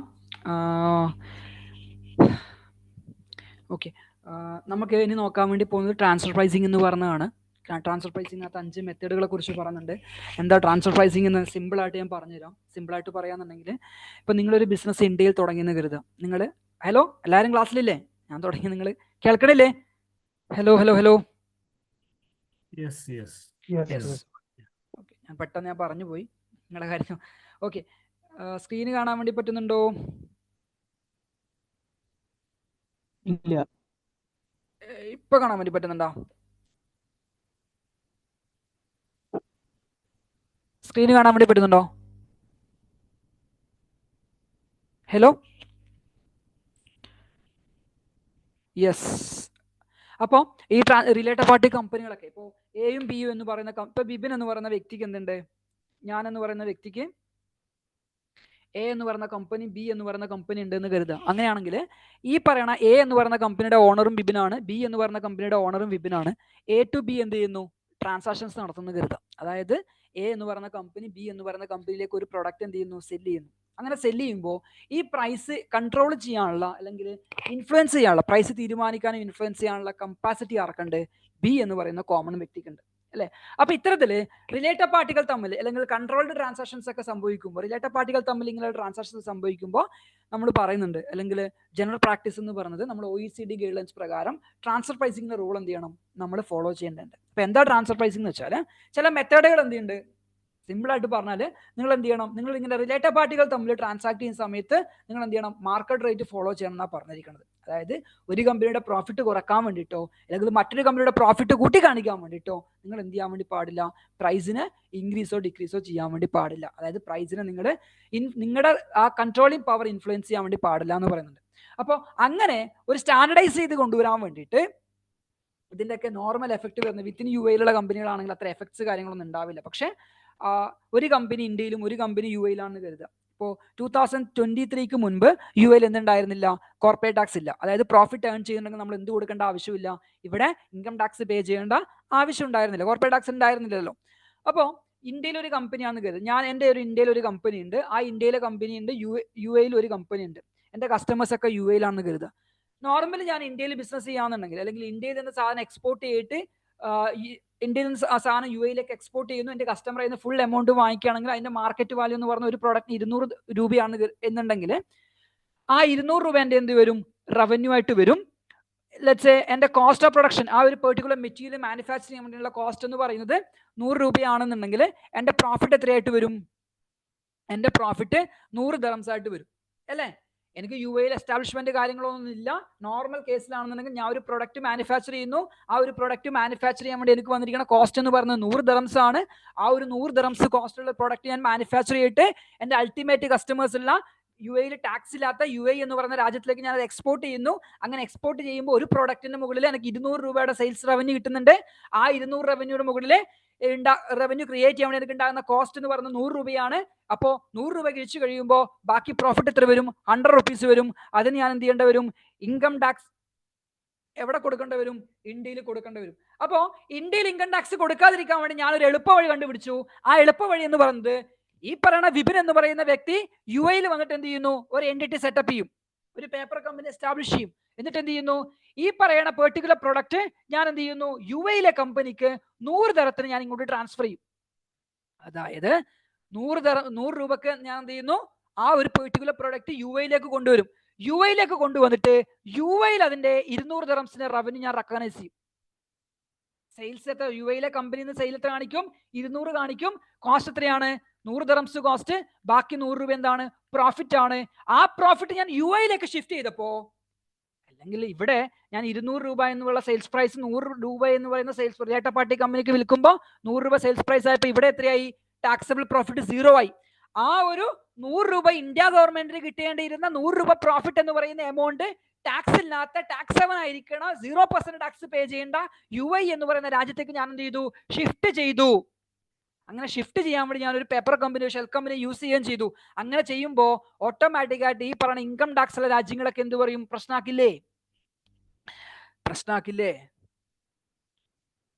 ആക്കില്ലേ? അവർക്ക് ടാക്സ് ലോസ് വരില്ലേ? ടാക്സ് ലോസ് വരാതിരിക്കാൻ എന്ത് പറയണം? ഇവരൊക്കെ ചേർന്നിട്ട് ഒരു സാധനം സെറ്റപ്പ് ചെയ്തു. അതിന് വിളിക്കുന്ന പേര് OECD ഗൈഡ്ലൈൻസിന്റെ ട്രാൻസ്ഫർ പ്രൈസിംഗ് എന്ന് പറയുന്നത്. ആ ട്രാൻസ്ഫർ പ്രൈസിനകത്ത് എന്താ പറഞ്ഞിരിക്കുന്നത്? നിങ്ങൾക്ക് കൺട്രോൾ ഉണ്ട് എന്നുണ്ടെങ്കിൽ, നിങ്ങൾക്ക് 2 കമ്പനിയിലെയും ട്രാൻസാക്ഷൻ നടത്തുമ്പോൾ കൺട്രോളിംഗ് പവർ ഉണ്ട്. പ്രൈസ് എനിക്ക് കപ്പാസിറ്റി, എനിക്ക് പ്രൈസ് ഡിറ്റർമൈൻ ചെയ്യാനുള്ള കപ്പാസിറ്റി ഉള്ളത് കൊണ്ടല്ലേ 200 രൂപയുടെ പ്രോഡക്റ്റ് ഞാൻ റിലേറ്റഡ് പാർട്ടി കമ്പനിക്ക് 100 രൂപക്ക് കൊടുത്തത്. അങ്ങനെ പ്രൈസ് കൺട്രോൾ ചെയ്യാനുള്ള കപ്പാസിറ്റി നിങ്ങൾക്ക് ഉണ്ട് എന്നുണ്ടെങ്കിൽ നിങ്ങൾ എന്ത് ചെയ്തിരിക്കണം? നിങ്ങൾ ട്രാൻസ്ഫർ പ്രൈസിംഗ് റൂൾ പ്രകാരമായിരിക്കണം നിങ്ങളുടെ പ്രൈസ് ഡിറ്റർമൈൻ ചെയ്തിരിക്കുന്നത്. ട്രാൻസ്ഫർ പ്രൈസിംഗ് റൂളിനകത്ത് എന്താ പറഞ്ഞിരിക്കുന്നത്? അത് 5 മെത്തേഡുകളുണ്ട്. നിങ്ങൾക്ക് ഏത് വേണമെങ്കിലും ചൂസ് ചെയ്യാം. നിങ്ങൾക്ക് ഏതാണോ നിങ്ങളുടെ പ്രോഡക്റ്റ് അല്ലെങ്കിൽ നടന്നിരിക്കുന്ന ട്രാൻസാക്ഷൻ, അതിൽ ഒപ്റ്റായുള്ള ട്രാൻസാക്ഷൻ ഏതാണോ അത് നിങ്ങൾക്ക് യൂസ് ചെയ്യാൻ വേണ്ടി പറ്റും. അതിൽ ആദ്യം പറഞ്ഞിരിക്കുന്ന മെത്തേഡാണ് comparable controlled transaction, cup method എന്ന് പറയും. അതിൽ ഇന്റേണൽ കപ്പ്, എക്സ്റ്റേണൽ കപ്പ് ഒന്നുമില്ല. കൺട്രോൾഡ് ട്രാൻസാക്ഷനും അൺകൺട്രോൾഡ് ട്രാൻസാക്ഷൻ നമ്മൾ എന്ത് ചെയ്യുന്നു? കമ്പയർ ചെയ്യും. എന്നിട്ട് കൺട്രോൾഡ് ട്രാൻസാക്ഷൻ വന്നിരിക്കുന്ന പ്രൈസ് അൺകൺട്രോൾഡ് ട്രാൻസാക്ഷൻ വന്നിരിക്കുന്ന പ്രൈസുമായിട്ട് നിങ്ങൾ എന്ത് ചെയ്യും? മാച്ച് ചെയ്തെടുക്കും. അതായത് എന്താണോ അൺകൺട്രോൾഡ് ആയിട്ടുള്ള ട്രാൻസാക്ഷൻ നടക്കുമ്പോൾ നിങ്ങൾ ഡിറ്റർമൈൻ ചെയ്യുന്ന പ്രൈസ് എന്താണോ അത് തന്നെയായിരിക്കും നമ്മൾ എന്ത് ചെയ്യുക? കൺട്രോൾഡ് ട്രാൻസാക്ഷൻ, അതായത് റിലേറ്റഡ് പാർട്ടി ട്രാൻസാക്ഷൻസിനും നമ്മൾ യൂസ് ചെയ്യാൻ വേണ്ടിയിട്ട് സജസ്റ്റ് ചെയ്യും. അപ്പോൾ അത് വെച്ചിട്ടായിരിക്കും എന്ത് ചെയ്യുക? ഫിനാൻഷ്യൽ സ്റ്റേറ്റ്മെന്റ് നമ്മൾ പ്രിപ്പയർ ചെയ്യുക, അല്ലെങ്കിൽ ട്രാൻസാക്ഷൻസ് നമ്മൾ റെക്കഗ്നൈസ് ചെയ്യേണ്ടത്, റെക്കോർഡ് ചെയ്യേണ്ടത് എന്ന് പറയുന്നു. അപ്പോൾ ഇതിന് വേണ്ടിയിട്ട് കപ്പ് മെത്തേഡ് എന്ന് പറയുന്ന ഒരു മെത്തേഡ് ഉണ്ട്. Then resale price method. Resale price method എന്നതിനകത്ത് പറയുന്നത് നമ്മൾ എന്ത് ചെയ്യുന്നു? ഇതേപോലെ തന്നെ റിലേറ്റഡ് പാർട്ടി ട്രാൻസാക്ഷൻസ് ഒക്കെ ഉണ്ടാകുന്നു. അവിടെ എന്ത് ചെയ്യുന്നു? ഗ്രോസ് മാർജിൻ നമ്മൾ എന്ത് ചെയ്യുന്നു? നമ്മൾ കൺസിഡർ ചെയ്യും. എന്താ ഗ്രോസ് മാർജിൻ കൺസിഡർ ചെയ്യാനുള്ള കാരണം? RPM മെത്തേഡിനകത്ത് റീസെയിൽ പ്രൈസ് മെത്തേഡിനകത്ത് പറയുന്നത്, നിങ്ങൾ തേർഡ് പാർട്ടിക്ക് കൊടുക്കും, നിങ്ങൾ എന്താണോ നിങ്ങൾ ഗ്രോസ് പ്രോഫിറ്റ് അവിടെ ബുക്ക് ചെയ്യുന്നത്, ആ ഗ്രോസ് പ്രോഫിറ്റ് എന്ത് ചെയ്യണം? നിങ്ങൾ ഈ പറയുന്ന റിലേറ്റഡ് പാർട്ടി കമ്പനി സമയത്തും നിങ്ങൾ ബുക്ക് ചെയ്തിരിക്കണം, റെക്കഗ്നൈസ് ചെയ്തിരിക്കണം എന്ന് മാത്രമേ ഉള്ളൂ പറയുന്നത്. പിന്നീട് മെത്തേഡിനെ കുറിച്ച് പറയുന്നത് നമ്മുടെ കോസ്റ്റ് പ്ലസ് മെത്തേഡാണ്. അതായത് നമ്മളൊരു പ്രൊഡക്റ്റ് മാനുഫാക്ചർ ചെയ്യുന്നു, ആ ഒരു പ്രൊഡക്റ്റ് മാനുഫാക്ചർ ചെയ്തിട്ട് നമ്മുടെ റിലേറ്റഡ് പാർട്ടി കമ്പനിക്ക് കൊടുക്കുന്നു. അങ്ങനെ റിലേറ്റഡ് പാർട്ടി കമ്പനിക്ക് കൊടുക്കുന്ന സമയത്ത് നമ്മൾ എന്ത് ചെയ്യുന്നു, ഒരു ന്യൂട്രൽ മാർജിനും കൂടി അതിനകത്ത് വെക്കാറുണ്ട്. അത് മാർക്കറ്റ് പ്രകാരം എന്താണോ അതായത് സെയിം ലൈക്ക് ഓഫ് പ്രൊഡക്റ്റിന് സെയിം ഇൻഡസ്ട്രി നമ്മൾ ചാർജ് ചെയ്യുന്ന മാർക്കപ്പ് എന്താണോ അത് ആ ഒരു പെർട്ടിക്കുലർ കോസ്റ്റ് നമ്മൾ ചാർജ് ചെയ്തിട്ട് എന്ത് ചെയ്യുന്നു, നമ്മൾ റിലേറ്റഡ് പാർട്ടിക്ക് കൊടുക്കുന്നു. അപ്പോൾ കോസ്റ്റ് പ്ലസ് മെത്തേഡ് പ്രകാരം നിങ്ങൾക്ക് എന്ത് ചെയ്യാൻ വേണ്ടി പറ്റും, RP ട്രാൻസാക്ഷൻ അല്ലെങ്കിൽ റിലേറ്റഡ് പാർട്ടി ട്രാൻസാക്ഷൻസൊക്കെ നമുക്ക് പ്രൈസിങ് തീരുമാനിക്കാൻ വേണ്ടി പറ്റും. പിന്നീട് പറഞ്ഞ transaction net margin method, resale price മെത്തേഡിനകത്ത് നമ്മൾ പറഞ്ഞു ഗ്രോസ് മാർജിൻ ആണ് നമ്മൾ എന്ത് ചെയ്യുന്നത്, നമ്മൾ കൺസിഡർ ചെയ്യുന്നത്. എന്നാൽ ട്രാൻസാക്ഷൻ നെറ്റ് മാർജിൻ മെത്തേഡിനകത്ത് നമ്മൾ പറയുകയാണ് നിങ്ങൾ ഗ്രോസ് മാർജിന് പകരം നിങ്ങൾ ആര് യൂസ് ചെയ്യണം, നിങ്ങൾ നെറ്റ് പ്രോഫിറ്റിനെ യൂസ് ചെയ്യുക. നെറ്റ് പ്രോഫിറ്റിനെ വെച്ചിട്ട് നിങ്ങൾ എന്ത് ചെയ്യുക, റിലേറ്റഡ് പാർട്ടി ട്രാൻസാക്ഷന് വേണ്ടിയുള്ള പ്രൈസ് ഡിറ്റർമിൻ ചെയ്യുക. എന്നിട്ട് എന്ത് ചെയ്യുക, റിലേറ്റഡ് പാർട്ടികൾ തമ്മിലുള്ള ട്രാൻസാക്ഷൻസ് സ്മൂത്ത് ആക്കി വെക്കുക, അല്ലെങ്കിൽ മാർക്കറ്റിന് കോമ്പറ്റന്റ് ആയാലും മാർക്കറ്റ് റേറ്റിന് ഈക്വലന്റ് ആയിട്ട് ന്യൂട്രലൈസ് ചെയ്ത് വെക്കുക എന്ന് പറയുന്നു. അഞ്ചാമത്തെ മെത്തേഡ് പ്രോഫിറ്റ് സ്പ്ലിറ്റ് മെത്തേഡാണ്. അത് ജോയിന്റ് വെഞ്ചേഴ്സിനൊക്കെ യൂസ് ചെയ്യുന്നതാണ്. അതായത് ഇപ്പം ഞാനും എൻ്റെ ഒരു ഫ്രണ്ടും കൂടി എന്ത് ചെയ്യുന്നു, 2 കമ്പനികളെന്ന് കരുതുക, അല്ലെങ്കിൽ 2 കമ്പനികൾ ചേർന്ന് ഒരു പുതിയ പ്രോഡക്റ്റ് അല്ലെങ്കിൽ സർവീസ് ഡെവലപ്പ് ചെയ്യുന്നു. ആ ഒരു പ്രോഡക്റ്റിനെ ഡെവലപ്പ് ചെയ്തിട്ട് അത് വിറ്റ സമയത്ത് നമ്മൾക്ക് എന്ത് ചെയ്യുന്നു, ഒരു 1 മില്യൺ പ്രോഫിറ്റ് അല്ലെങ്കിൽ 2 മില്യൺ പ്രോഫിറ്റ് ഉണ്ടാകുന്നു. അങ്ങനെയാണെങ്കിൽ ആ പ്രോഫിറ്റ് എങ്ങനെ നമ്മൾ സ്പ്ലിറ്റ് ചെയ്തെടുക്കും എന്നുള്ള കാര്യത്തിലാണ് അവർ പറഞ്ഞിരിക്കുന്നത്. എന്താ വെച്ചാൽ ആസ് പെർ പ്രോഫിറ്റ് സ്പ്ലിറ്റ് മെത്തേഡിനകത്ത് പറഞ്ഞതെന്ന് വെച്ചാൽ നിങ്ങൾ എത്രയാണോ അതിന് വേണ്ടി ക്യാപിറ്റൽ ഇൻവെസ്റ്റ് ചെയ്തിരിക്കുന്നത്, ആ ക്യാപിറ്റൽ ഇൻവെസ്റ്റ് ചെയ്തിരിക്കുന്ന പ്രൊപ്പോർഷൻ പ്രകാരം എന്ത് ചെയ്യണം, നിങ്ങൾ അതിന്റെ പ്രോഫിറ്റ് സ്പ്ലിറ്റ് ചെയ്തെടുത്തോളാം. ഈ ഒരു മെത്തേഡ് ഫോളോ ചെയ്യണം എന്നല്ല പറഞ്ഞിരിക്കുന്നത്. ഇത് കൂടാതെ ഈ പറഞ്ഞ 5 മെത്തേഡാണ് സ്റ്റാൻഡർഡൈസ് ആയിട്ട് ഗ്ലോബലി യൂസ് ചെയ്യുന്നത്. ആ ഗ്ലോബലി യൂസ് ചെയ്യുന്ന മെത്തേഡുകൾക്ക് പുറമെ നിങ്ങൾക്ക് ഹൈബ്രിഡ് ആയിട്ട് എന്തെങ്കിലും നിങ്ങൾക്ക് 1-2 മെത്തേഡുകളെ സിങ്ക്രണൈസ് ചെയ്തുകൊണ്ട്, അല്ലെങ്കിൽ നിങ്ങൾക്ക് ഏതാണോ മെത്തേഡിന്റെ അല്ലെങ്കിൽ പാർഷ്യൽ എടുത്തുകൊണ്ട് നിങ്ങൾക്ക് എന്ത് ചെയ്യാൻ വേണ്ടി പറ്റും, നിങ്ങൾക്ക് ഒരു മെത്തേഡ് ഡെവലപ്പ് ചെയ്യുന്നത് കുഴപ്പമൊന്നുമില്ല. പക്ഷെ അതിന് വേണ്ടിയിട്ടുള്ള ജസ്റ്റിഫിക്കേഷൻ കാര്യങ്ങളൊക്കെ വേണം. നോർമലി ട്രാൻസ്ഫർ പ്രൈസിങ്ങിന്റെ ഇമ്പാക്ട് എവിടെ വരുന്നത് വെച്ചാൽ, നിങ്ങൾ UAE ഒരു കമ്പനി, ഇപ്പോൾ ഡെസിഗ്നേറ്റഡ് ഫ്രീ സോൺ കമ്പനിയിൽ നിന്നോ അല്ലെങ്കിൽ ഒരു ഫ്രീ സോൺ കമ്പനിയിൽ നിന്നൊക്കെ നിങ്ങൾ എന്ത് ചെയ്യുന്നു, UAE ഒരു മെയിൻലാൻഡ് കമ്പനിയിലേക്ക് മെറ്റീരിയൽ ട്രാൻസ്ഫർ ചെയ്യുന്ന കരുതുക. അങ്ങനെ ട്രാൻസ്ഫർ ചെയ്യുന്ന ചിലവരൊക്കെ കസ്റ്റംസ് ഡ്യൂട്ടി വേഡ് ചെയ്യാൻ വേണ്ടിയിട്ട്, ശ്രദ്ധിച്ച് കേട്ടോ, കസ്റ്റംസ് ഡ്യൂട്ടി വേഡ് ചെയ്യാൻ വേണ്ടിയിട്ട് എന്ത് ചെയ്യുന്നു, അവർ റിലേറ്റഡ് പാർട്ടി കമ്പനികളിലേക്ക് ഡെസിഗ്നേറ്റഡ് ഫ്രീ സോൺ ഒരു മെയിൻലാൻഡിലേക്കോ അല്ലെങ്കിൽ ഫ്രീ സോൺ ടു മെയിൻലാൻഡിലേക്കോ ഇമ്പോർട്ട് ചെയ്യുന്ന സമയത്ത് എന്ത് ചെയ്യും, ഈ പറയുന്ന ഡ്യൂട്ടി വേഡ് ചെയ്യാൻ വേണ്ടിയിട്ട് അവർ കോസ്റ്റിൽ താത്തിയിട്ടൊക്കെ എന്ത് ചെയ്യും, മെറ്റീരിയൽ ഇറക്കും. അങ്ങനെ ഇറക്കുമ്പോൾ പ്രശ്നം എന്താ, കസ്റ്റംസിന്റെ റെക്കോർഡ് പ്രകാരം അല്ലെങ്കിൽ FTAയിൽ വന്നിരിക്കണം വാറ്റിന്റെ ഇമ്പോർട്ട് ഇൻ ടു UAE എന്ന് പറയുന്ന ആ ഒരു റെക്കോർഡ് പ്രകാരമുള്ള വാല്യൂ ലെസ് ദാൻ കോസ്റ്റ് പ്രൈസിന് താഴെ ആയിരിക്കും. അങ്ങനെയാണെന്നുണ്ടെങ്കിൽ for the purpose of corporate ടാക്സിന് എടുക്കുന്ന സമയത്ത് നിങ്ങളുടെ ഇമ്പോർട്ട് വാല്യൂം ആക്ച്വൽ കോർപ്പറേറ്റ് ടാക്സിൽ ഡിസ്ക്ലോസ് ചെയ്യേണ്ട വാല്യൂ തമ്മിൽ എന്ത് ചെയ്യും, മിസ്മാച്ച് വരും. അപ്പോൾ നിങ്ങൾ ശ്രദ്ധിക്കേണ്ട കേസ് എന്ന് പറയുന്നത്, നിങ്ങളുടെ ബുക്സ് റിലേറ്റഡ് പാർട്ടികൾ തമ്മിൽ ട്രാൻസാക്ട് ചെയ്യുന്നുണ്ട് എന്നുണ്ടെങ്കിൽ, ഈവൻ നിങ്ങളുടെ ഓണേഴ്സിന് കൊടുക്കുന്ന സാലറി ഒക്കെ ആണെന്നുണ്ടെങ്കിലും അതിനെന്ത് ചെയ്യണം, കറക്റ്റായിട്ട് ജസ്റ്റിഫിക്കേഷനും ഡോക്യുമെന്റേഷനും ചെയ്ത് വെച്ചിരിക്കണം. അല്ല എന്നുണ്ടെങ്കിൽ നിങ്ങൾക്ക് എന്താകും, നാളെ ഒരു പിടി വരാൻ സാധ്യതയുണ്ട്. അത്ര ബുദ്ധിമുട്ടുള്ള കേസൊന്നുമല്ല, ചെറിയ കമ്പനികളാണെന്നുണ്ടെങ്കിലും ബുദ്ധിമുട്ടില്ല. പക്ഷേ നിങ്ങൾ എന്ത് ചെയ്യണം, മേക്ക് ഷുവർ നിങ്ങൾ ഈ പറയുന്ന transfer pricing analysis, far analysis, economics analysis auto നടത്തിയിട്ട് ഒരു ട്രാൻസ്ഫർ പ്രൈസിങ്ങിന്റെ റിപ്പോർട്ട് എന്ത് ചെയ്യണം, നിങ്ങൾ പ്രിപ്പയർ ചെയ്ത് വെച്ചിരിക്കണം. ഒരു സാമ്പിൾ റിപ്പോർട്ട് കൂടി നിങ്ങൾക്ക് ഷെയർ ചെയ്ത് തരാം. ക്ലാസ് കഴിയുമ്പോൾ നിങ്ങൾക്ക് റിപ്പോർട്ട് ഒന്ന് വായിച്ചു നോക്കാം. ഈ ഒരു മെത്തേഡ് ഉപയോഗിച്ചിട്ട് എന്ത് ചെയ്യണം, നിങ്ങൾ ട്രാൻസ്ഫർ പ്രൈസിംഗ് റിപ്പോർട്ട്സ് കാര്യങ്ങളൊക്കെ പ്രിപ്പയർ ചെയ്തിട്ട് എന്ത് ചെയ്തിരിക്കണം, ഡോക്യുമെന്റേഷൻ വളരെ ക്ലിയർ ആയിട്ട് വെച്ചിരിക്കണം. നമ്മുടെ ക്ലാസ്സിന്റെ 1 മണിക്കൂർ ഇപ്പോൾ കഴിഞ്ഞിട്ടുണ്ട് ഓൾമോസ്റ്റ്. അപ്പോൾ ക്രാഷ് ബാച്ചിൽ ജോയിൻ ചെയ്തവരെ സംബന്ധിച്ചിടത്തോളം നമുക്ക് എന്താണ്, നമ്മുടെ മെയിൻ ആയിട്ടുള്ള ടോപ്പിക്കിലേക്ക് കടക്കാനുള്ള ടൈം ആയിട്ടുണ്ട്. നമ്മുടെ ഇന്നത്തെ ടോപ്പിക് എന്ന് പറയുന്നത് സ്മോൾ ബിസിനസ് റിലീഫ് എന്താണ്, എന്തൊക്കെ കണ്ടീഷൻസ് ആണ് അത് സാറ്റിസ്ഫൈ ചെയ്യാം, അല്ലെങ്കിൽ സ്മോൾ ബിസിനസ് റിലീഫ് ക്ലെയിം ചെയ്യാൻ വേണ്ടിയിട്ട് എന്തൊക്കെ കണ്ടീഷൻസ് ആണ് സാറ്റിസ്ഫൈ ചെയ്യുക, സ്മോൾ ബിസിനസ് റിലീഫിന്റെ റിട്ടേൺ എങ്ങനെ സബ്മിറ്റ് ചെയ്യുക എന്നുള്ള കാര്യങ്ങളായിരുന്നു ക്രാഷ് ബാച്ചിലെ കുട്ടികളെ സംബന്ധിച്ചിടത്തോളം നമ്മൾ ഇന്ന് പഠിക്കാൻ വേണ്ടിയിരുന്നത്. റെഗുലർ ബാച്ചിലെ സംബന്ധിച്ചിടത്തോളം അവർ ഓൾറെഡി ഇതൊക്കെ പഠിച്ചാണ്. ജസ്റ്റ് അവരെ സംബന്ധിച്ചിടത്തോളം റീക്യാപ്പിംഗ് മാത്രമാണ്. എല്ലാ കാര്യങ്ങളും ഡീറ്റെയിൽ ആയിട്ട് നമ്മൾ കഴിഞ്ഞ ക്ലാസ്സിലൊക്കെ പഠിച്ചു. ഇനി കുറച്ച് ഏരിയ കൂടി ഡീറ്റെയിൽ ആയിട്ടുള്ള റിട്ടേൺ സബ്മിറ്റ് ചെയ്യേണ്ടതാണ് നമുക്ക് എടുക്കാനുള്ളത്. അതുവരെയുള്ള കാര്യങ്ങളൊക്കെ നമ്മൾ പറഞ്ഞു. ഇന്നലെ ട്രാൻസ്ഫർ പ്രൈസിംഗ് ക്ലാസ് ആയിരുന്നു. ഡീറ്റെയിൽ ആയിട്ട് നമ്മുടെ ഡിസ്കസ് ചെയ്തിട്ടുണ്ട്. പറ്റുന്നത് പോലെയൊക്കെ നമ്മൾ ഡിസ്കസ് ചെയ്തിട്ടുണ്ടായി. സോ നമ്മുടെ ക്രാഷ് ബാച്ചിന്റെ ബാക്കിയുള്ള കാര്യത്തിലേക്ക് നമ്മൾ കടക്കുകയാണ്. എന്താണ് സ്മോൾ ബിസിനസ് റിലീഫ് എന്നുള്ള കാര്യം നമുക്ക് നോക്കാം.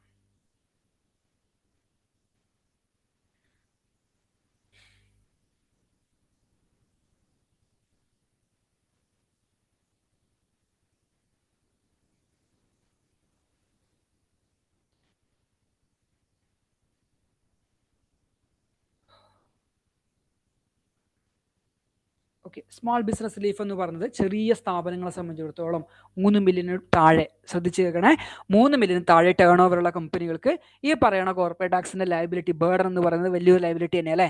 3 മില്യൺ ആകെ ടേൺ ഓവർ ഉണ്ടാകും, അവർക്ക് അത്രയും പ്രോഫിറ്റ് ഒക്കെ ചിലപ്പോൾ ഉണ്ടാകും, റെക്കഗ്നൈസ് ചെയ്യാൻ വേണ്ടി പറ്റില്ല. അപ്പോൾ ചെറിയ സ്ഥാപനങ്ങളെ സപ്പോർട്ട് ചെയ്യാൻ വേണ്ടിയിട്ട്, അവരെ ഒന്ന് കൈപിടിച്ച് നിർത്താൻ വേണ്ടിയിട്ട് FTA നിലവിലുള്ള റൂൾ പ്രകാരം 2026 വരെയുള്ളൂ, നിലവിലുള്ള റൂൾ പ്രകാരം പറഞ്ഞിരിക്കണം റിലീഫാണ്, ഒരു ഇളവ് കൊടുത്തിരിക്കുകയാണ്. നിങ്ങൾ എന്ത് ചെയ്യേണ്ട ആവശ്യമില്ല, നിങ്ങൾ കോർപ്പറേറ്റ് ടാക്സ് തൽക്കാലം പേ ചെയ്യേണ്ട ആവശ്യമില്ല. പക്ഷേ നിങ്ങൾ എന്ത് ഫയൽ ചെയ്തിരിക്കണം, കോർപ്പറേറ്റ് ടാക്സിന് റിട്ടേൺ കാര്യങ്ങൾ സബ്മിറ്റ് ചെയ്യണം, കോർപ്പറേറ്റ് ടാക്സ് രജിസ്ട്രേഷൻ എടുത്തിരിക്കണം, അതിലൊന്നും മാറ്റമില്ല. ട്രാൻസ്ഫർ പ്രൈസിംഗ് ഡോക്യുമെന്റേഷൻ കാര്യങ്ങളൊക്കെ ഫോളോ ചെയ്തിരിക്കണം, അതിലൊന്നും മാറ്റമില്ല. പക്ഷേ നിങ്ങൾ എന്ത് ചെയ്തിരിക്കണം, നിങ്ങൾ ഈ പറയണ സ്മോൾ ബിസിനസ് റിലീഫിന്റെ ടാക്സ് നിങ്ങൾ പേ ചെയ്യേണ്ട ആവശ്യമില്ല. ബാക്കിയുള്ള കംപ്ലൈൻസ് ഒക്കെ നിങ്ങൾക്ക് ഈക്വൽ ആണ്. പക്ഷേ എന്ത് ചെയ്യേണ്ട ആവശ്യമില്ല, ഡീറ്റെയിൽ ആയിട്ട് റിട്ടേണോ കാര്യങ്ങളോ സബ്മിറ്റ് ചെയ്യേണ്ട, ടാക്സ് പേ ചെയ്യേണ്ട ആവശ്യമില്ല എന്നുള്ള കാര്യം പറയുന്നുണ്ട്. പിന്നെ ഓഡിറ്റഡ് ഫിനാൻഷ്യൽ സ്റ്റേറ്റ്മെന്റ്സ് വേണമെന്നൊന്നും പറയുന്നില്ല, പക്ഷേ നമ്മുടെ സേഫ് സൈഡിന് വേണമെന്നുണ്ടെങ്കിൽ അത് ഓഡിറ്റ് ചെയ്ത് വെക്കാം, അല്ലെങ്കിൽ in house financial statements prepare ചെയ്താൽ മതി. While submitting the corporate tax return submit ചെയ്യുന്ന സമയത്ത് ഈ പറയുന്ന small business relief 3 million turnover താഴെയുള്ളവരെ സംബന്ധിച്ചിടത്തോളം നിങ്ങൾക്ക് എന്ത് ചെയ്യേണ്ട ആവശ്യമില്ല, മണ്ടേറ്ററി അല്ല. നിങ്ങളുടെ ഫിനാൻഷ്യൽ സ്റ്റേറ്റ്മെന്റിന്റെ പ്രൂഫ് കൊടുക്കുക എന്നുള്ളത് മണ്ടേറ്ററി അല്ല, വേണമെങ്കിൽ ഓപ്ഷണൽ ആണ്, വേണമെങ്കിൽ മാത്രം കൊടുക്കുക. ദെൻ ഫർദർ ക്ലാരിഫിക്കേഷൻ ക്വസ്റ്റ്യൻസ് വന്നിട്ടുണ്ടെങ്കിൽ മാത്രം എന്ത് ചെയ്താൽ മതി, അതിന് വേണ്ടിയിട്ട് കാര്യങ്ങൾ നീക്കിയാൽ മതി. Then small business relief applicable only for resident persons. ആരാ റെസിഡന്റ് പേഴ്സൺ? ഓർമ്മയുണ്ടോ ആരാ റെസിഡന്റ് പേഴ്സൺ? നമ്മളിപ്പോ നേരത്തെ പറഞ്ഞപ്പോ റെസിഡന്റ് പേഴ്സൺ ഡെഫിനിഷൻ പറഞ്ഞിട്ടുണ്ടായിരുന്നല്ലോ. ആരാ resident person? Hello hello hello, പറ നിങ്ങൾ കേട്ട് ക്ലാസ്സാ. റെസിഡന്റ് പേഴ്സൺ ആരായിരുന്നു? ആരുമില്ലേ? ആരായിരുന്നു resident person? Taxable person definition പറഞ്ഞപ്പോൾ നമ്മൾ പറഞ്ഞു 2 തരത്തിലുള്ള ആൾക്കാരാണ് ഉള്ളത്, ഒന്ന് റെസിഡന്റ് പേഴ്സണും രണ്ടാമത്തെ നോൺ റെസിഡന്റ് പേഴ്സണും. ആരായിരുന്നു റെസിഡന്റ് പേഴ്സൺ? ഒരാളെങ്കിലും പറയണം കേട്ടോ. റെസിഡന്റ് പേഴ്സൺ എന്താണ്? Companies incorporated in UAE and foreign companies incorporated outside and controlled in UAE and any other companies notified by the UAE government. Perfect. എന്താ സംഭവം? ഒന്നില് recognised incorporate established within the UAE ഉള്ള ജൂറിഡിക്കൽ persons ആകാം, അല്ലെങ്കിൽ outside UAE recognise ചെയ്തിരിക്കുന്ന establish ചെയ്യുന്ന incorporate ചെയ്യുന്ന കമ്പനികളാകാം. പക്ഷേ place of effective management within UAE. മൂന്നാമത്തത് നാച്ചുറൽ പേഴ്സൺസ് ആകാം. നാലാമത്തത് ഗവൺമെന്റ് ഡിസൈഡ് ചെയ്യുന്ന ആൾക്കാരൊക്കെ ആണെന്നുണ്ടെങ്കിൽ ആ പറയണ 4 കാറ്റഗറിയിൽ വരുന്ന ആൾക്കാർക്ക് മാത്രമേ എന്ത് കിട്ടത്തുള്ളൂ, സ്മോൾ ബിസിനസ് റിലീഫ് കിട്ടത്തുള്ളൂ. Can elect to treat it as not having any taxable income only if the tax revenue of the current period and previous period does not exceed 3 million. അതായത് കഴിഞ്ഞ പീരീഡിലും അതിന് തൊട്ട് മുമ്പുള്ള പീരീഡിലും എന്ത് ചെയ്യാൻ വേണ്ടി പാടില്ല, ടേൺ ഓവർ 3 മില്യൺ എക്സീഡ് ചെയ്യാൻ വേണ്ടി പാടില്ല. ആ ഒരു ടാക്സബിൾ പീരീഡിലെ ടേൺ ഓവർ 3 മില്യൺ 30 ലക്ഷം ദിർഹംസിന് മുകളിലോട്ട് എക്സീഡ് ചെയ്യാൻ വേണ്ടി പാടില്ല. Relief will only apply tax period ending on or before 31st December 2026. Last വരുന്നത് 31/12/2026 വരെ മാത്രമേ ഈ പറഞ്ഞ റിലീഫ് നമുക്ക് എന്ത് ചെയ്യാൻ വേണ്ടി പറ്റുള്ളൂ, എൻജോയ് ചെയ്യാൻ വേണ്ടി പറ്റുള്ളൂ.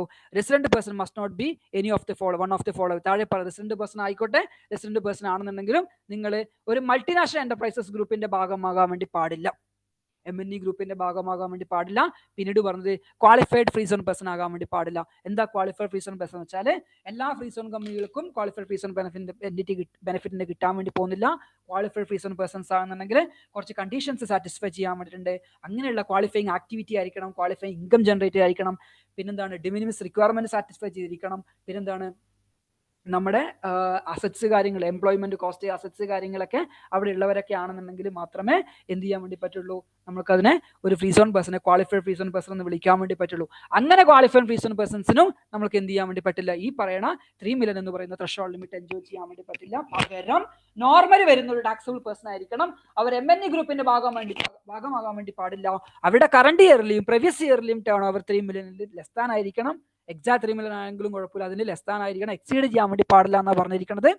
അപ്പോൾ ഫ്രീ സോൺ പേഴ്സൺസിനും ഈ ബെനിഫിറ്റ് കിട്ടില്ല. അങ്ങനെയുള്ളവർക്ക് നമ്മൾക്ക് എന്ത് ചെയ്യാം, സ്വന്തമായിട്ട് റിട്ടേൺ സബ്മിറ്റ് ചെയ്യാം.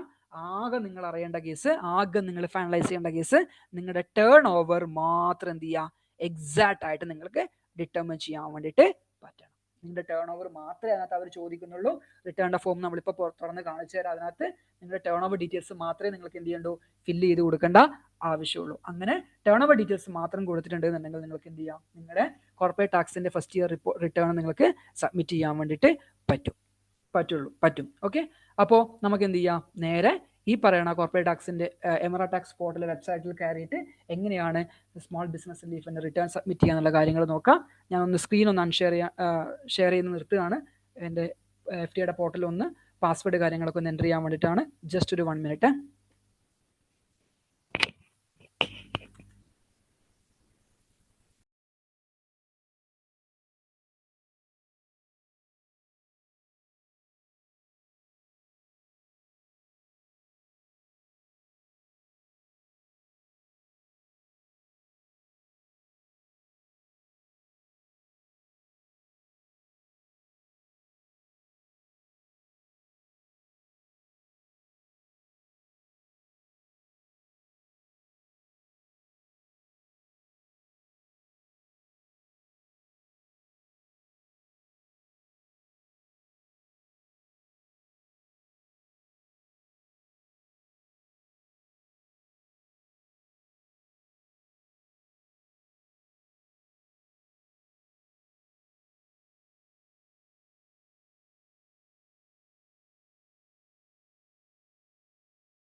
സ്ക്രീൻ ഷെയർ ചെയ്തിട്ടുണ്ട്.